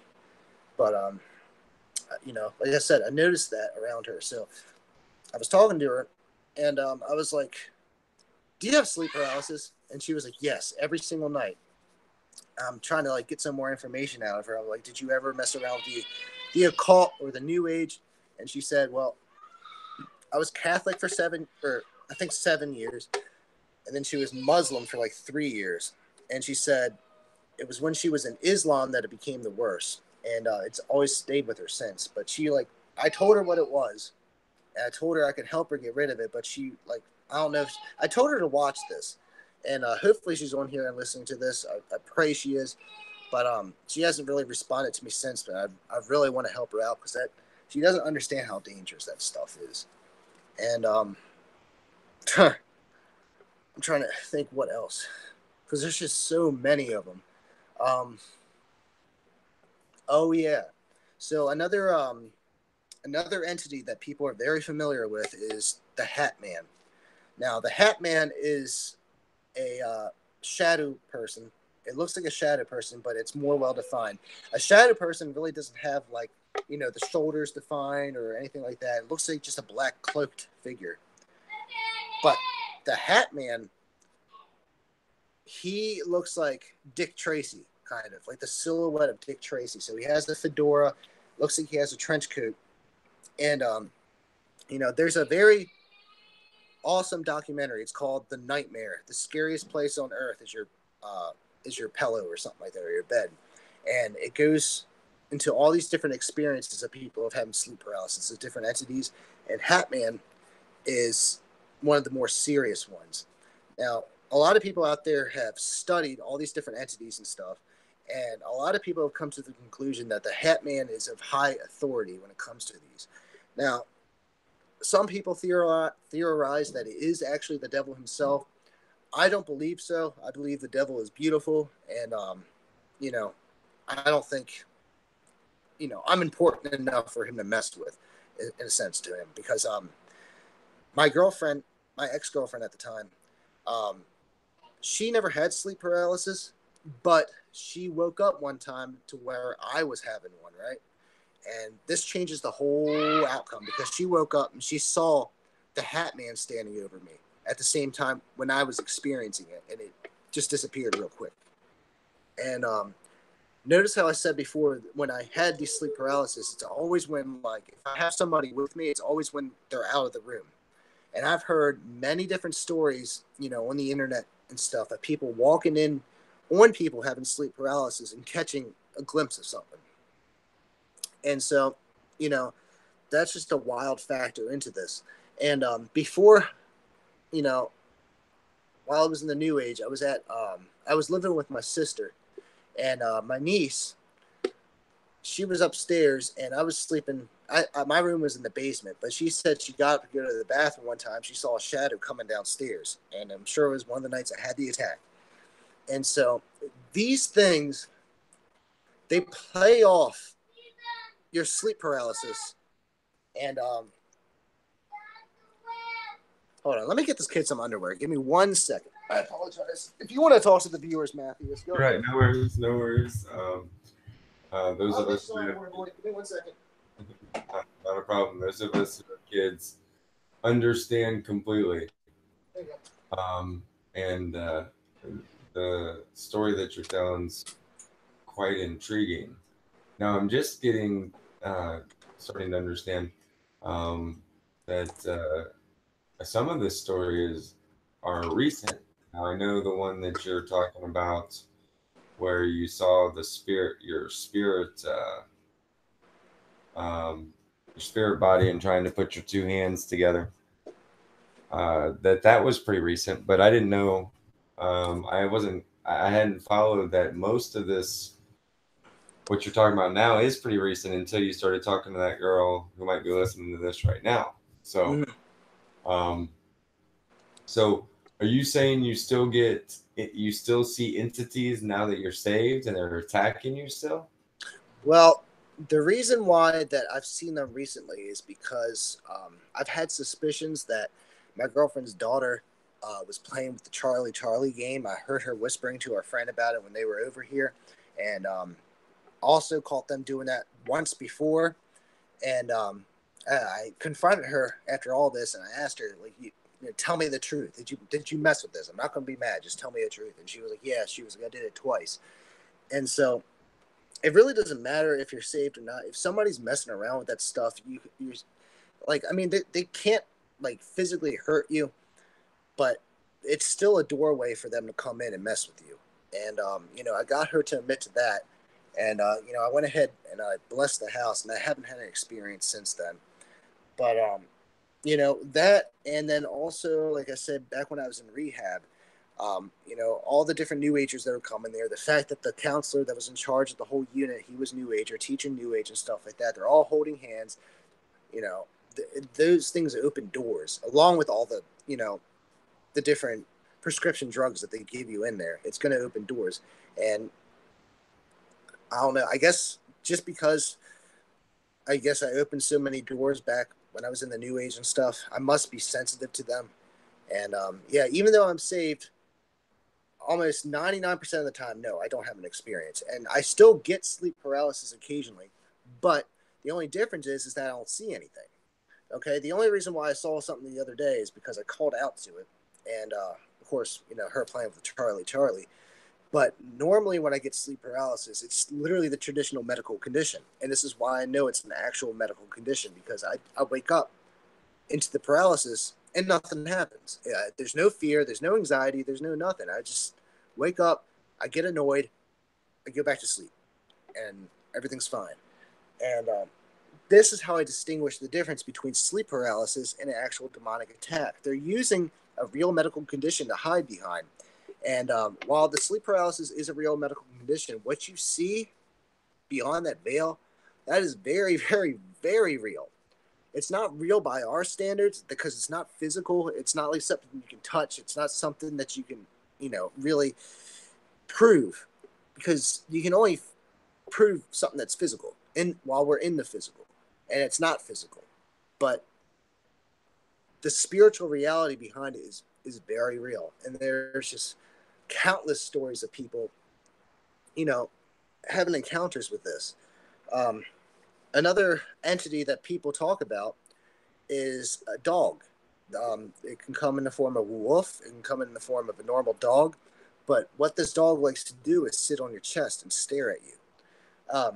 Another story that I heard, and this is from that documentary, was this guy, when he would have sleep paralysis, it wouldn't be a shadow person. It wouldn't look like a demon.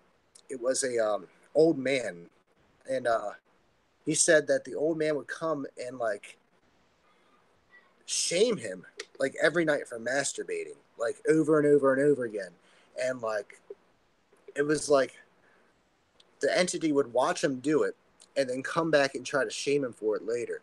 And there's so many different like scenarios these things take. As one guy was also talking about, he called them the tickle monsters. But he said when he was really young, um, he would lay down in bed and he said it would kind of look like gray aliens, but they were taller, but they had like the almond eyes and stuff like that. And they would come and they would like profusely tickle him. And I mean, it's a little silly, but that's just another thing that happens. But this is one thing I want to share with you guys as well. After all this happened, I had a repressed memory come up.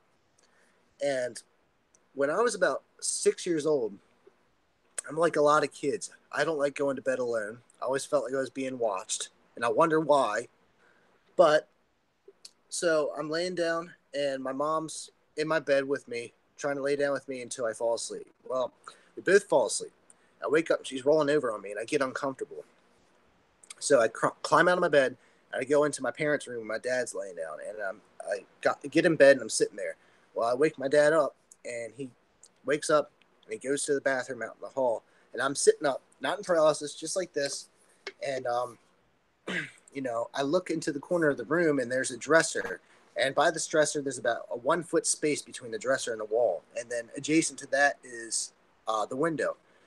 And normally at night, the street lights and the moonlight would shine through the window, and it would light up that 1 foot space where the dresser is. And it's one of those things where it's like you don't take too much of a notice of it until like you actually see it and you feel like something's wrong. Well, I was sitting there in bed, 6 years old, a little kid, sitting there in bed, and I look in the corner, and I notice it's pitch black. I'm thinking that's very weird.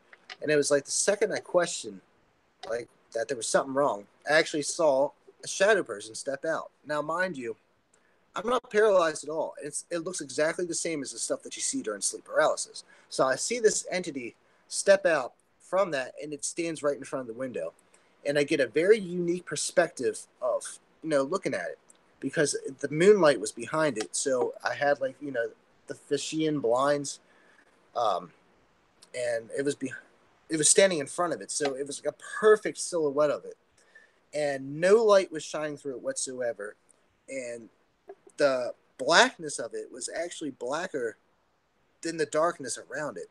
It was weird. It's like it was so black that it was lit up compared to everything else around it. And I'm looking at it, and it's just standing there. And I'm a kid. I can barely move. I'm stunned, and I'm staring at it, not moving my eyes, and then it starts coming towards me. And that's when I start freaking out. So I'm screaming for my dad. I'm like, Dad, Dad! And then I look out in the hallway for my dad, and he's still in the bathroom taking his time. And then I look back, and it's still coming at me. And I'm like, Dad! And I look out in the hallway and waiting for my dad. I'm looking back, and it's still coming at me. And I repeat this process a few different times.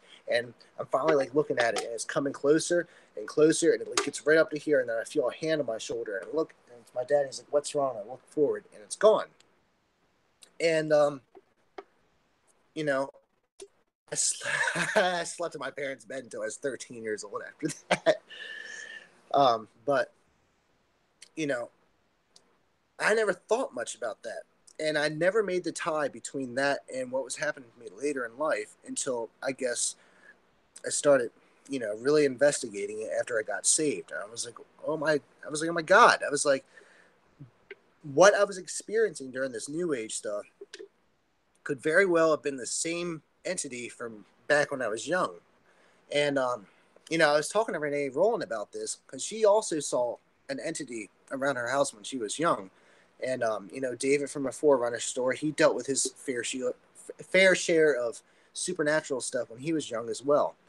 And, I was thinking, I was discussing with Renee, she was thinking that, these spirits might either somehow know the future, which I don't think so, I think these things just know the type of people that God saves ahead of time because they're just so used to it. They've seen it over and over again throughout the whole course of human history.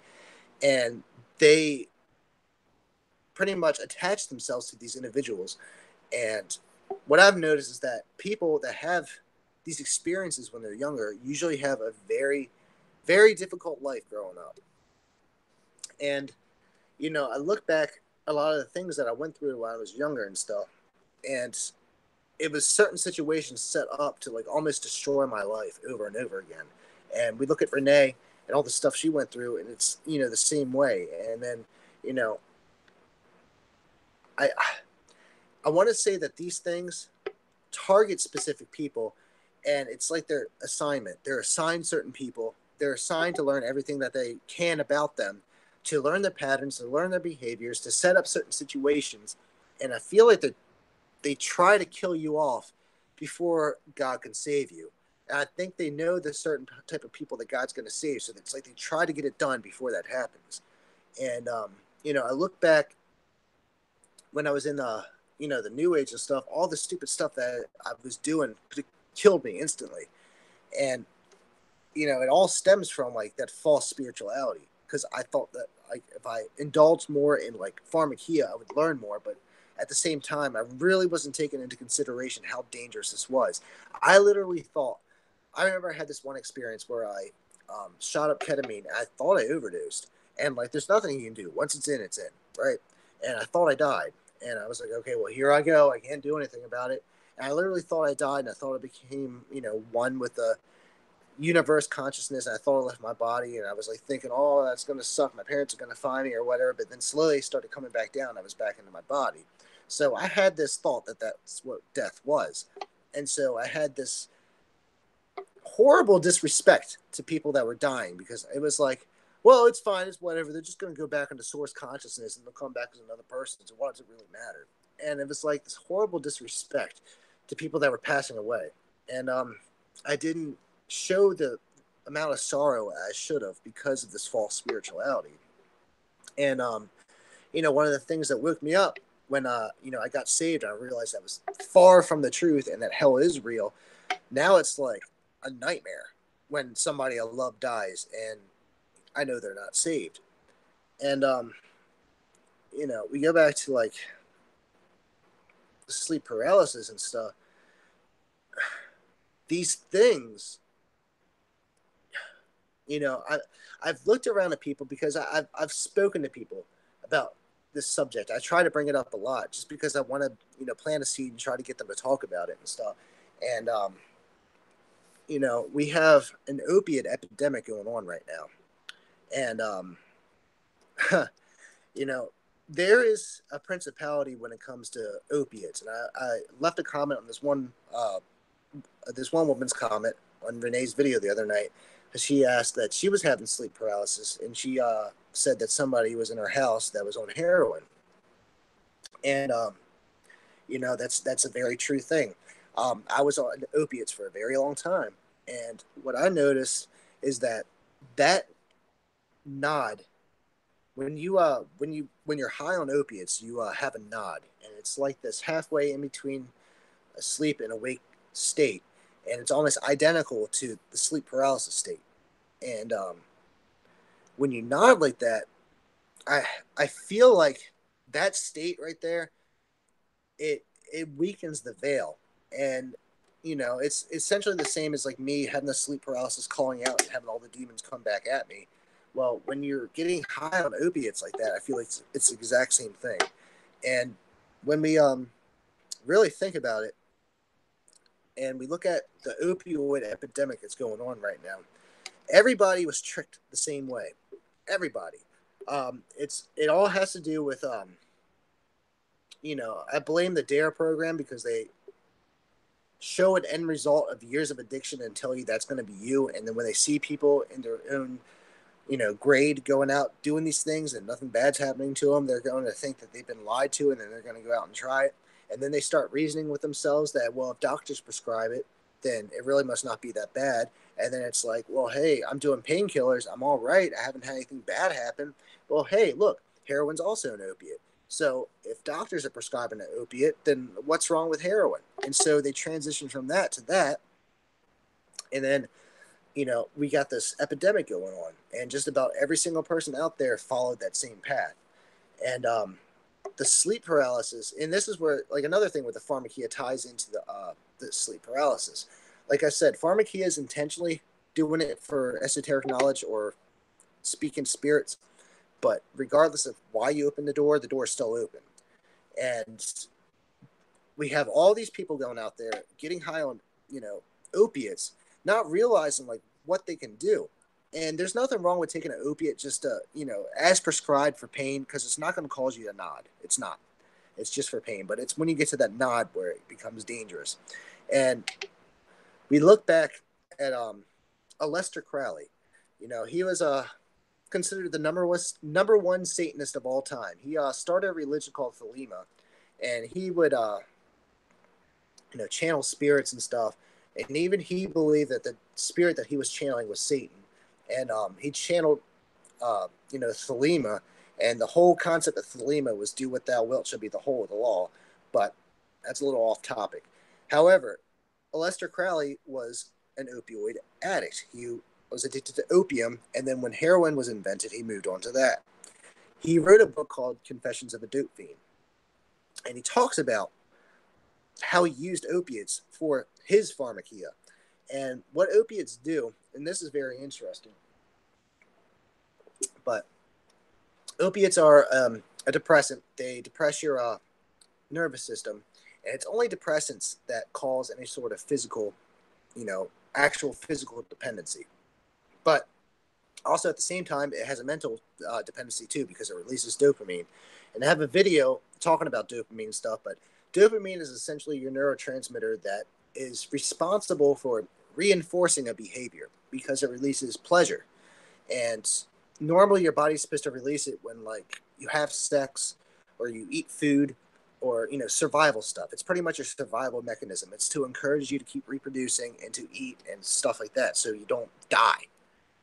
And when you take substances that release that, it rewires your brain and its survival mechanism to keep chasing that, which is why, opiates are so highly addictive. But on top of that, it affects your prefrontal cortex, and your prefrontal cortex is the part of your brain that's responsible for morality. Now, when I was recovering from it, I had to learn how to feel feelings again, how to react to certain situations, because I would always take an opiate to, essentially counteract the emotions. And what I wasn't realizing was that when I took an opiate for a certain situation, let's say I was supposed to feel sad during a certain situation and I took an opiate, well, that will cause me slowly over time to change my morality to feel good about a sad situation. And Aleister Crowley, he was a dope fiend, and he bragged about, I think, like killing 150 children in 1 year or something like that. He's a very, very evil man, very evil man. But he talks about using opiates to combat his conscience.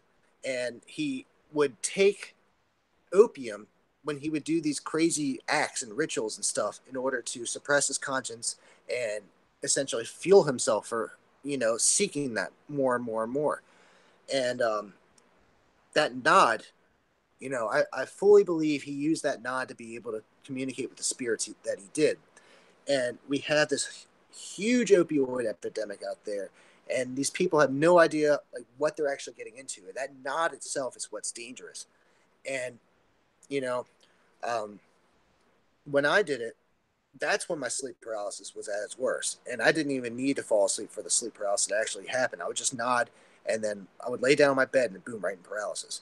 And of course, the same things happened. I would come under attack. But the crazy thing is that when I realized I had a problem and I was trying to stop, it wouldn't matter where I went to. I would always notice that somehow the substance would find me. It wouldn't matter where I went. It wouldn't matter, what the situation was. Somehow, some way, the substance would find me. And a lot of, people in recovery will tell you the same exact thing. It's not that they're looking for the substance; it's that the substance comes and finds them. And my theory behind this is because when we, go into that nodding state, we thin that veil, which causes, spirits, familiar spirits to, mess with us. And they learn our patterns and know where we're going to be, and they can speak thoughts into people's minds. And so they'll memorize your pattern of where you're going to be at, and then they'll find somebody else that has your weakness, whatever your, drug of choice was, and they'll speak the thoughts into their mind to, suggest them to go and intersect you.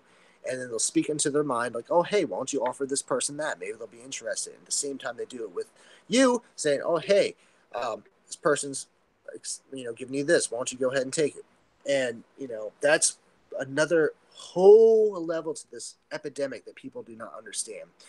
And we look at this epidemic, and it was just perfectly coordinated to like completely just destroy everybody. And like I said, it was the same pattern before. It starts out in painkillers, transitions to heroin.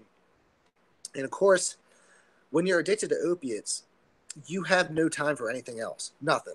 Your entire day is a full-time job of trying to figure out how to get the money to essentially keep you from getting sick, because that withdrawal is horrible. And you have no time to even think about, like, the Bible or what happens after life. It's all focused on that high. And essentially what the devil is trying to do is get you addicted and kill you off before you ever think about even looking into this. And he's very effective at that. That's happened to, hundreds of thousands of people already. And, you know, I have a friend, and he was addicted to heroin. And I remember he made a post on Facebook, and he was like, I hear demons speaking to me. They won't stop. He was like, I can't stop on heroin because I hear these things that keep telling me to do it. And, that's the reality of this. And, you know, I know she's watching. Maureen, I hope you don't mind me giving a little bit insight to, what happened, because that does play a major role into this, with this whole heroin epidemic. But, I used to have my own business, and, I had a friend who was addicted to heroin, and he went homeless, and, I figured I would take him in for a week. I fed him, I let him do a little work to give him some money and stuff. And I took care of him, and I spent that week like trying to bring him to God or whatever. But while he was on the floor sleeping in my room, I would have the sleep paralysis when I was next to him. And I didn't experience any attacks or whatever, but I definitely experienced the same symptoms, where it was like the out of character thoughts, and then the sleep paralysis itself. And then one thing led to another. He couldn't stay there any longer. And then, you know, last time I saw him at a McDonald's, and I had to give him his phone charger back. And then, I got a phone call the next day from his mom saying that he took his own life. And, that was a very, very tragic day, for both of us. But, one of the good things that God did for us was that, this whole time I was looking for a friend to talk about this stuff with, and I couldn't find anybody anywhere. And, my friend's mom, she was the exact same way. She was just like me, all into all this, biblical stuff, had nobody to talk to. And it wasn't until her son's passing that we were able to meet each other, and we finally had a friend that we can rely on. So, that was a very wonderful thing that God did, and it couldn't have been better timing. But that's just really blowing the lid off of this opiate epidemic. Like I said, it doesn't matter why you open the door, you're still opening a door. And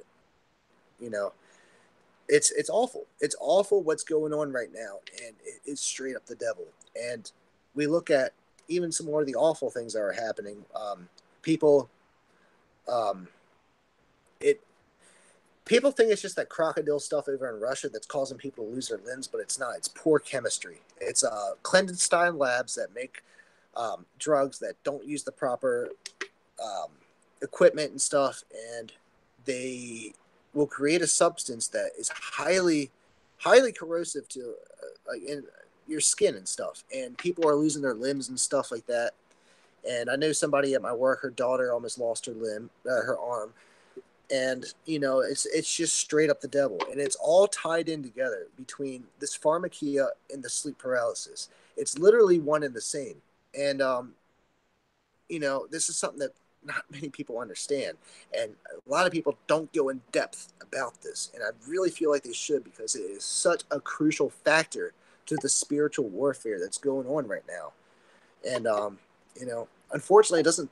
I mean, yeah, it talks about this in the Bible, but it's not in like terms to like what's going on nowadays. It's just, the Bible focuses on morality and the decision making of certain scenarios and events, and you can apply that to today. But we have new substances out, we have new toys, technologies, and stuff like that, and a lot of Christians need to really wake up and start looking at this. And one of the reasons of my channel, I'm trying to destroy the stigma when it comes to drug addicts and stuff. A lot of Christians out there, they grow up in a perfect household, they never ever touch a substance, and there's a stigma around addicts out there that they're choosing to do this to themselves, but they really really don't. Okay, it's just an unfortunate series of events that cause them to fall into this, and a lot of time it stems from a bad decision they make when they're younger, and when they get older they're still stuck with that bad decision, and people condemn them, and they don't get the help that they need, they don't get the love that they need, they just get you know what I'm saying. Nobody wants anything to do with them, and it's unfortunate, because they're people. We're people. Yeah, I wouldn't be on here, discussing this with you guys if I didn't fall into that. And I came out of this with a lot of very crucial information to share with you guys. Not many people go through what I go through and come out alive. People don't realize that when it comes to heroin, it's only a 5 times the regular dose it takes to get high to overdose. So essentially, you're looking at a 1 in 5 chance each time that you do it of dying. And for people to do it thousands and thousands of times, they really underestimate how much grace God gives them in order to like get themselves together. And I'm so thankful I was able to pull myself out of that. And we look at somebody like Renee, and people really need to take in consideration how much of a miracle it is that she's there doing what she's doing, because she should have been dead 100 times over. I should have been dead 100 times over. And I feel like God kept us alive because we're able to share this information with you guys, and hopefully wake some of you guys up to this. We have modern day spiritual warfare, and it's a whole different ballpark from what it used to be back in Jesus' day. Like, the same concepts are there, but there's so many different toys for the devil to use and play with. So, I mean, yeah. Would you like to share anything?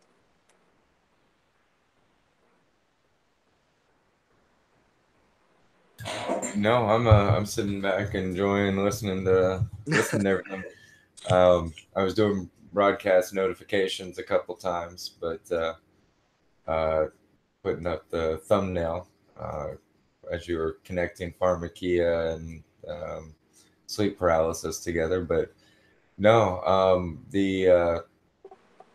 so the difference between your sleep paralysis now would be entities, but you were saying that because if somebody has doors open, if they're bringing stuff into the house, that can actually affect somebody who may be more in tune to it. Is that what you're saying? Um, if somebody's opening a door, it can affect anybody. It really doesn't matter. I mean, you're giving them the power. Um, it really doesn't matter if you're saved or not. Like, if somebody opens a door, you can still come under attack. Like, yeah, they can't possess you, but they can still oppress you. Like, I just told you about that horrible situation I just went through, and I know I'm saved. Like, I know I have the blood of Christ, and just that little bit of that Charlie game. And also, I want to share this too. A lot of people, there's like a stigma around stuff like Ouija boards and Charlie that Hollywood puts out, that people think that they're going to mess with it, and then suddenly, they're going to get possessed, or there's going to be a poltergeist, and like, it's going to hit the fan. And I'm not saying that that's impossible. Like, I'm sure that's happened, but the reality of it is, and I'm just now starting to figure this out going by the situation I just had, is that when people do stuff like that, most of the time nothing happens. I mean, like nothing at all. The Ouija board thing doesn't move. The Charlie pencil won't twirl, and but that's part of the deception. You given this spirit authority right then and there, and subtle is your enemy, the devil. He's not going to make himself known, because if like you did that and then suddenly you had a poltergeist, they like obviously you're going to go and do something about it, get somebody to bless the house or do something, get rid of it. They don't want that. So what they like to do is stay quiet. They don't make themselves known, and it can take a couple days, it can take a couple weeks, it can take years before they actually start coming out and making themselves known. And by then, they already have serious plans set up for you to fail. And I feel like what's happened with me. I feel like I've had signs about something being at my girlfriend's. I chose to ignore it, thinking that it could have been something else, and it bit me in the end. And that's something that I want people to really think about. And it isn't even just blatantly those things. Something as simple as a magic 8 ball. Okay, I'm starting to learn this. Like, you know, there's so many different occult things subtly put into our life that we really don't think about it. Um, flipping a coin to determine an outcome to an event. That's divination. And people don't really think about stuff like that, but it's those little things that can add up to a spiritual attack. And people do it on an everyday basis. And I'm starting to learn more and more about this, and it's given me better discernment to avoid it and stuff, because you know what these demons do is, like I said, it's not them going to start a poltergeist. The way that a demonic attack actually works, if it's not just sleep paralysis, they will ruin your life through other means. They're able to set up certain situations to either tempt you to go into and cause you to fail and really damage yourself, or they will affect you financially. Like the devil got me with this one. So after I got saved, I had a job offer, right? It was a 6-figure job offer at 25 years old. So I'm like, yeah. So I took it. And, one thing led to another. It was my own business. And, one thing led to another where it completely failed and threw me into some serious, serious debt. And it was like the most traumatic experience of my life, like for real. Like I still have PTSD from it. And it was just, like looking back, it was a complete trap the whole time. I mean, my first check was $6,800 for 1 week, so it's like it kept me going, right? That's a lot. That's pretty good for a week. And slowly, it started, you know, being less and less and less, and to the point where I owed. And then it was like I was working for free. I became a slave, and like that was around the time where I fell into the lordship doctrine too. So not only was I a slave to this, but it also fell into false doctrine where it was like, well, now even though I'm a slave to this, I don't even have the hopes of heaven now because I can't overcome sin. And this is why I hate that lordship doctrine. I hate it so much. Because of that, I needed an escape. Like I needed some escape. Like I couldn't escape from the suffering. I was suffering through my job. I was suffering spiritually because I knew that hell was real, and I fell into this thinking that nothing I was going to do I was going to escape me from hell. So I was living hell on earth. I knew I was going to hell, and so I turned back into heroin because of that, because I needed some escape. I was under mental anguish, and that just added to the destruction to my life, and it destroyed my life. And I feel as though if I would have just stuck to the grace doctrine, that wouldn't have happened. Because when I first got saved, after I realized the Bible was the truth, and I had that experience of one night after my dad died. It was a very powerful experience, and I actually, for the first time in my life, I was using for like 8 years straight. Like I was high for 8 years, like like literally continuously every day for like 8 years. And up leading up to my dad's death, I was doing multiple substances to try to suppress all the feelings that I had that was going on from like all the demonic attacks and my dad dying. And when I got saved that one night, I finally got the strength to say, all right, you know what, I'm gonna try to fight this. And I actually did. And at the time, I was on, good God, I was on alcohol, benzos, spice, ketamine, MDMA, um, fentanyl, oxycodone, heroin. What else? Well, I also was taking over-the-counter supplements too. So I was taking DXM and Tylenol PM. So I was taking close to like 10 different substances. And I decided, you know what, it's time. So I cold turkeyed it. And under normal circumstances, a person would have to be admitted to the emergency room like that. But, you know, God actually gave me grace, and I barely went through any withdrawal whatsoever. And it was very comfortable, actually. And I was going strong. Oh, and cigarettes, too. So I was able to quit all that. And on top of that, masturbating. And, like, it was like I was on such fire for God. I was able to continue that completely straight for 30 full days. And, like, it was around that time that you know, I started looking to YouTube, and I wanted to find out if anybody else had any sort of similar experiences. And that's when I started, like, somewhat looking into the you know, the lordship stuff. And I think it was Kingdom Warriors. That kid, the little Asian kid, he started me. He started to get me into that whole, like, repentance thing. Like, do we have to stop sinning after we're saved to keep our salvation, or what's going on? And I made the stupid, naive mistake of thinking, well, God doesn't like sin, so I'm going to assume that, you know, we have to stop sinning in order to keep our salvation. And it was more on, like, the I was on the fence about it. I was still balancing with eternal security as well as that. And, like, I was still on fire. I wasn't really too concerned about it until after I started up my business. And then I fell into that, Chris LaSala. He was the one that got me. And I have a lot of resentment built up to that man because his doctrine almost killed me. Like, straight up almost killed me. And it left me hopeless and deprived and everything. And, you know, that's why I'm coming so hard against this lordship doctrine, because I know I had somebody hit me up the other day talking about he was suicidal because of it. And that's what this doctrine does.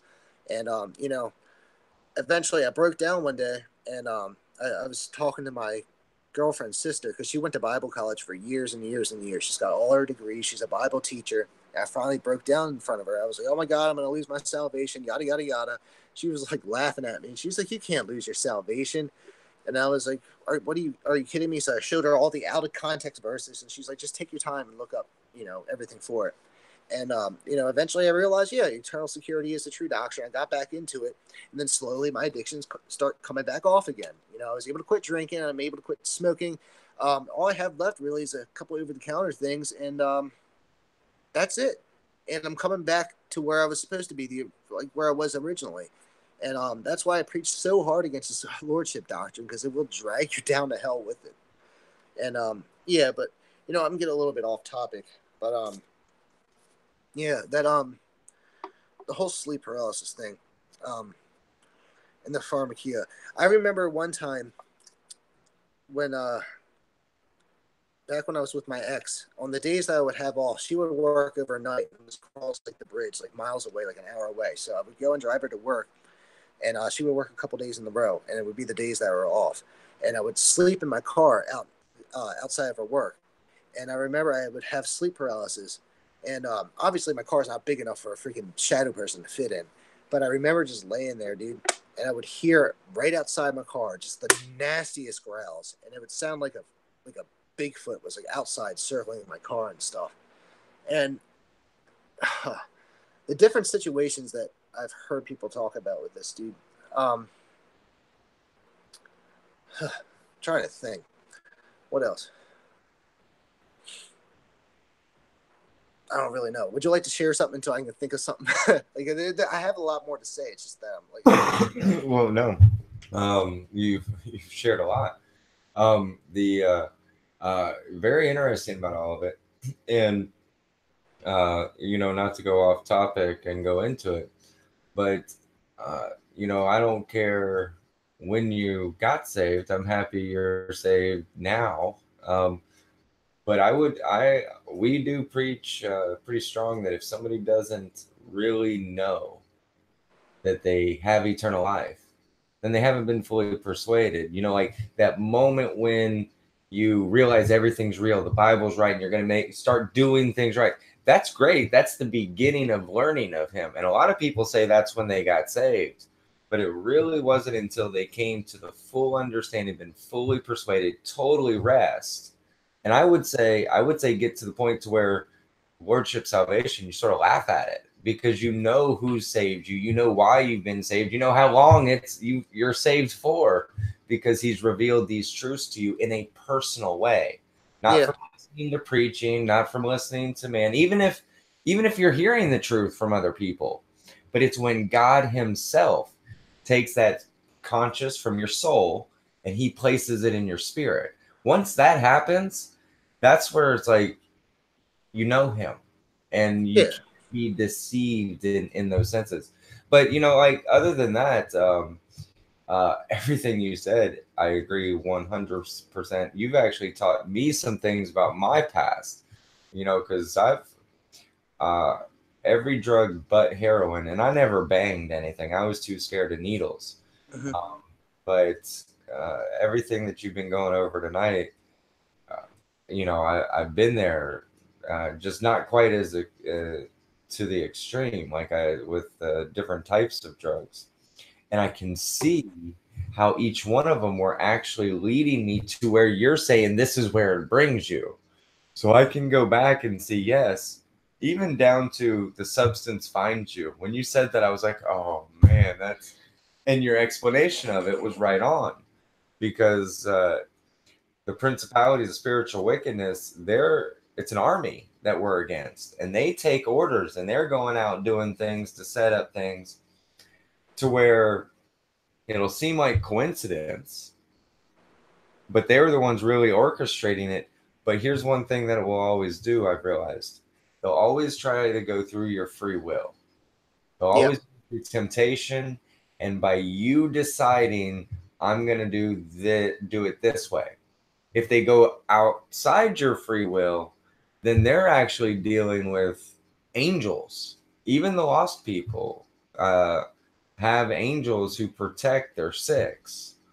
They're back in the sense that these entities, these demonic entities, they can only go through free will. But if they can get you to do your free will to take the substance, well, then all bets are off, because they've gone through the correct door and they've disassociated your soul from your body, as what you were saying earlier. So, um, seeing or hearing about the inner workings of how this army uh, really is set up against us. We battle not against flesh and blood, but against principalities, powers, spiritual wickedness in high places. I mean, uh, one of your stories was explaining how familiar spirits are dealing with specific people for specific reasons. Sometimes generational curses, sometimes like what you said, a door open and they're just hanging around so that they can be a little more incognito when they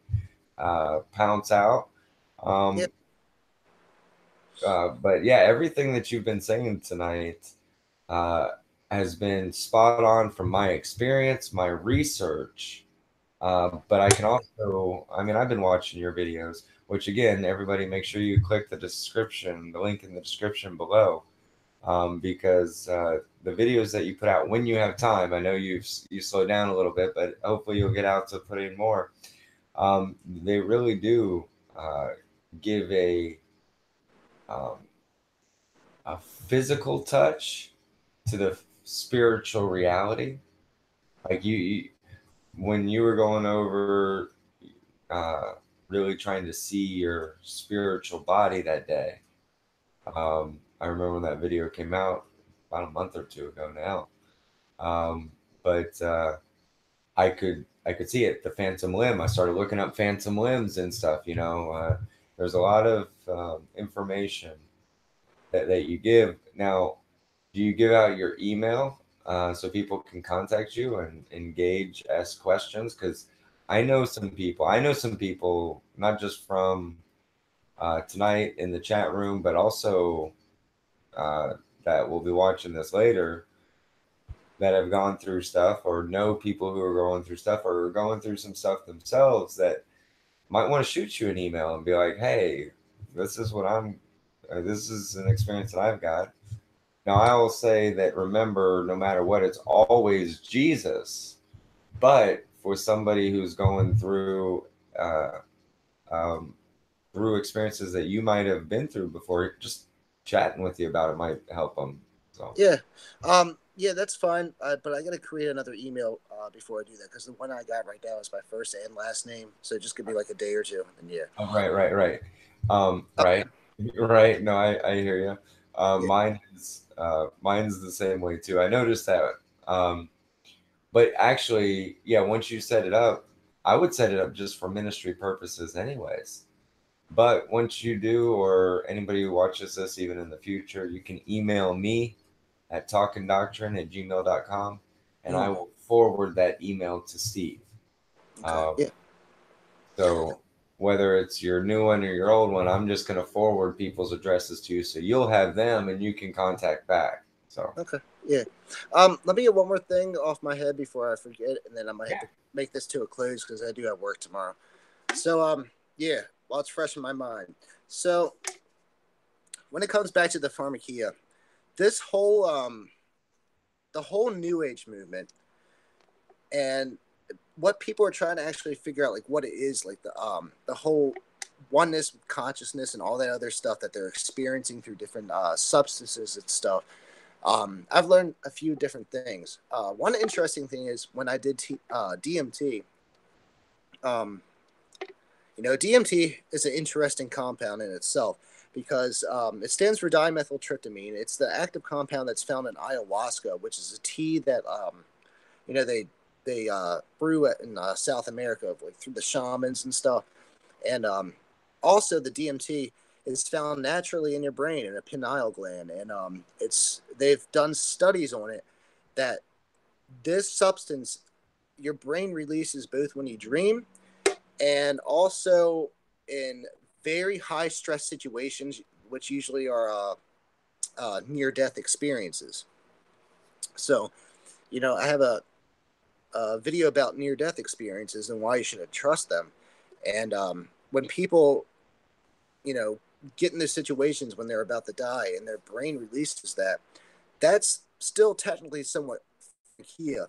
And I feel as though that is grounds for demons to mess with your consciousness when you're about, on that point of death.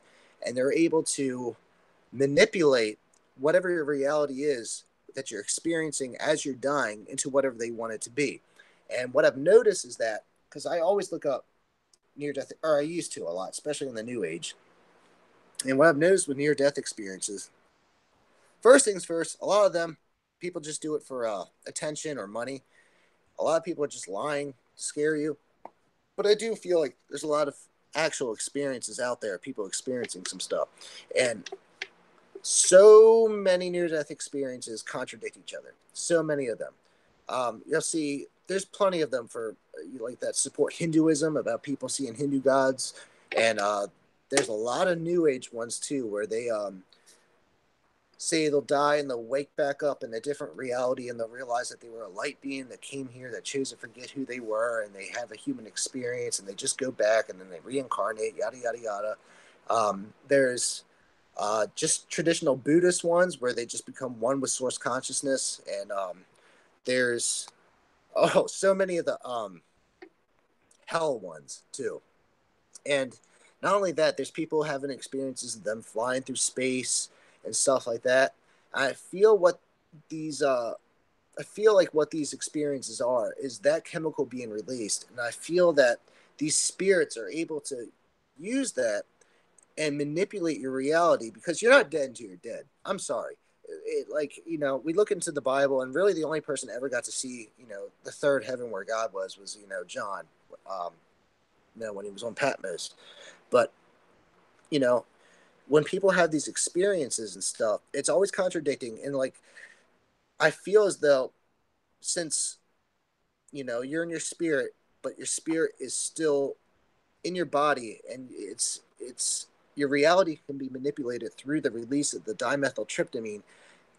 These spirits can cause you to experience whatever you want. And I remember hearing one near death experience where somebody like wasn't saved, and they had a near death experience, and they said that they were in this beautiful dimension, like a heavenly dimension. And he said he saw all these light beings there, and he said this one entity came up to him, and he was like, just let go. He was like, you're safe now. Just let go. Everything will be just fine. Welcome home. And he said he remembered thinking about all the near-death experiences he listened to, and he was like, everyone said go back. And he was like, something's not right here. And he said like it went immediately from like this beautiful dimension to like this dark demonic dimension. They like tried to come at him and stuff. Maybe I guess he regained consciousness or whatever. But you know, that's why you don't trust these things. You know, I mean, besides the fact that people just go and lie and do it for money and whatever, even if it's an actual experience, you still can't trust it because of, like, you know, they can change the reality whatever they want. And you know, it says in the Bible that, you know, you can't see God's face and live.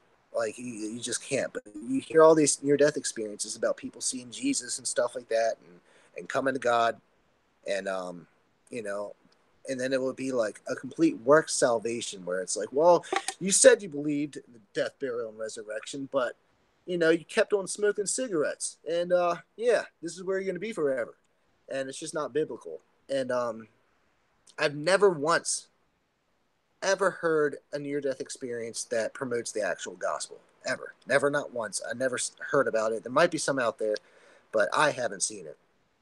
And there was this one popular guy. He was on Unsolved Mysteries, and this is how I learned about him. His name's Howard Storm, and he was an atheist, and he like had a heart attack or something like that. And he said he was out of his body, and he was in. It looked like the hospital room, but it was darker. And he said he saw like his relatives, his old relatives, come up to him like, "Hey, come on, follow me." And eventually they became more hostile, and then they started beating him up. And then he said uh, this light being came down and saved him, and he thought it was Jesus Christ. And it took him to this other dimension, and um, they looked his life over.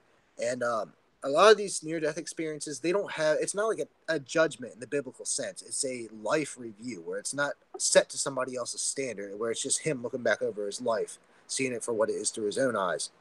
And he said he asked them, he was like, so what religion's correct? And they said, whatever brings you closer to God.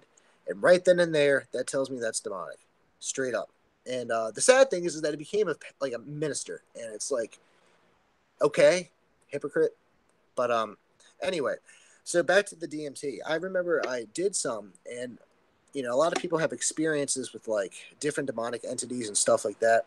And I've read stories where people will do the substance and then they'll see these crazy, unique um, beings. And then I read this story where this guy was talking to these beings and they were all polite and welcoming, like, oh, look, a human. What's a human doing here? And they were like welcoming to him, and they were telling him, you should bring more people here and show them our reality. And eventually he like, I guess he got selfish with the DMT and kept it to himself and like wouldn't share it. And eventually the entities became more and more hostile. And then he said he had an experience where like they attacked him, and then like eventually when he came back down and he was like looking at his phone, he realized he sent a text to like his friend, and it said something along the lines where it's like, your friend's here with us and we want you to join us with him too, or something like that. And he wasn't conscious typing that, and it freaked him out. But when I did DMT, one of the cool things I noticed, like I said, South America, they brew it in ayahuasca. And, you know, we look at like the Mayans and the Aztecs and stuff and all their different gods that they used to sacrifice humans to. And I'm certain that they did the ayahuasca to communicate with these entities. And when I took the DMT, I noticed instantly that everything was transformed to Aztec architecture, like 100%. It looked just like Aztec architecture, and I knew exactly where they got that architecture from. It was like straight up from that drug, which is pretty interesting. But DMT itself is like the number one worshipped substance when it comes to New Agers. That it's like their god to them. And there's a popular book out there called DMT: The Spirit Molecule, which I actually read. And it's a book about this doctor that obtains the substance, and he does these experiments where he essentially gives it to patients and he like records their experiences and stuff. And It's just a very looked up to substance for New Agers. But the New Age itself, when it comes to like experiencing the oneness with source consciousness and stuff like that, I have come to the conclusion that the entire New Age itself, that whole experience, is just in your mind. It's literally all in your head. It's not a real experience feeling like actual reality. The Bible says you can't have a true spiritual experience within. So I'm assuming that when they feel like they're one with the universe, it's just them being cut off from their synaptic patterns and they're one with their self, because your whole universe that you experience is within yourself and it's cut off from that. And so you experience one with the whole universe because the whole universe you're experiencing is within yourself. So this whole religion itself, the whole New Age, is literally just it's literally just an examination of your own psychology. And this whole religion's based off of that. And one of the interesting aspects that I think about when it comes to this is that, you know, being fearful is a sin. I mean, obviously, it says that in the Bible, but when it comes to our psychology, the two basic emotions that we experience are love and fear. But, why would we naturally experience fear if that was supposed to be a sin? And so when I look back at like the form of like, the whole universe that yeah. All right. Give me like 5 minutes. All right. So anyway, so the whole fear thing, I feel as though when they bit the forbidden fruit, I feel as though the knowledge of good and evil, I feel like that did something to our psyche and it split it up into that dualistic perspective. And I feel that that's what the knowledge of good and evil was. I feel like when it comes with that, it comes with the whole knowledge of right and wrong and everything else that comes with the psychology of it. And, that's just one of the points I want to make. I feel as though the whole New Age movement is nothing more than the examination of your own psychology, and it's created its own religion. The devil's actually playing off of our own psychology to promote this false doctrine. And it's wild. This is why I say that, they know psychology better than we ever will. And they literally created a whole, like multiple religions, actually, because it's all inverted of the same thing. But it's all just literally within your own head. It's wild, and they're playing off of that. I don't know. It's just a good point to make. But yeah, I'm gonna go ahead and get closed up. My girlfriend wants to come in. She wants to go to bed. So you want to close out with something? Right. No, I understand. Well, uh, really, what we'll have to do is, because we've been trying to set this up for a little bit, let's go ahead and start setting up part two, and I'll put some. I'll ask to see if anybody wants to come on and really have a panel discussion and start and talk about this stuff. So from different perspectives, having people who may have experienced it or also have been dealing with it personally, and then maybe they walked in on somebody with sleep paralysis. I want to do some more research on that stuff as well. Mm-hmm. But if you'll do me a favor in the next couple days, shoot me a list of links or something that I can put in the description that help put somebody not only to your channel that's already in there, but to where they can see some things and maybe start their research on looking into it themselves, just right here from this. What's the best source to do this? There's a website called erowid.org, EROWID.org. It's a substance website that has all these different drugs and stuff, and you can go to like the different substances like the psychedelics and stuff, and there's like an experience section, and you can go there and it'll list the different types of experiences. I usually go there a lot and check it out just to compare my experiences to that, but you'll see all through there like different supernatural stuff. It's very interesting, so I'll send you that link. Right, and I want to maybe not put in the description, but for my own to go look at the trip report. That sounds pretty interesting. So shoot Yeah. that. But get you a different email, and people watching this live or on playback, they can email me and I'll forward it to you. But you just look at your schedule, let me know what looks like a good day in the next week or two, and we'll try to set up a part two panel discussion on the subject, because I'm sure you'll get questions on your own channel, and then also things will pop up. Oh, I should have. So jot all those things down over the next couple weeks when you're like, oh, I should have brought that up. Oh, I should have brought that up. Yep. So we'll Well, set. I told my viewers to go ahead and get their questions ready to be able to ask me after this. So. Right, and we were gonna open it up to the chat room, but really you, you did great. I mean, it was I was attentive the whole time. We didn't have time to get to the questions tonight, so that's another Yeah. reason why part two will be a good thing. So really, I've got nothing to add except I mean, we've talked on the phone before and through chat, but it's good to actually hang out with you face to face. Yeah, for sure. And Lord willing, now that you got Hangouts on your phone, um, if you ever want to join in on a panel discussion or anything like that, just let me know. And like if there's a topic you see coming up that you want to chime in on, let me know. All I'd be right. glad Yeah. to have you pop in. Yeah, for sure. Well, all right, guys. Thank you for tuning in. I think I might go ahead and get to bed. Got work tomorrow. So, yeah, Matthews, thank you for having me. Oh, you are more than welcome, and thank you, Steve, for joining. Thank you, everybody in the chat room. Tomorrow night we do have the Talking Bible study. It's an open panel Bible study if anybody wants to join. And then Friday is the Friday Fundamentals with David. And then also probably open panel, open discussion Saturday. We've been trying to get one of those for the past couple of weeks. So actually, Steve, if you ever want to join on those, it's any topic. Anybody wants to join, whoever joins, whatever they want to talk about is what we do. So For sure. appreciate everybody. I hope you guys enjoyed this as much as I did.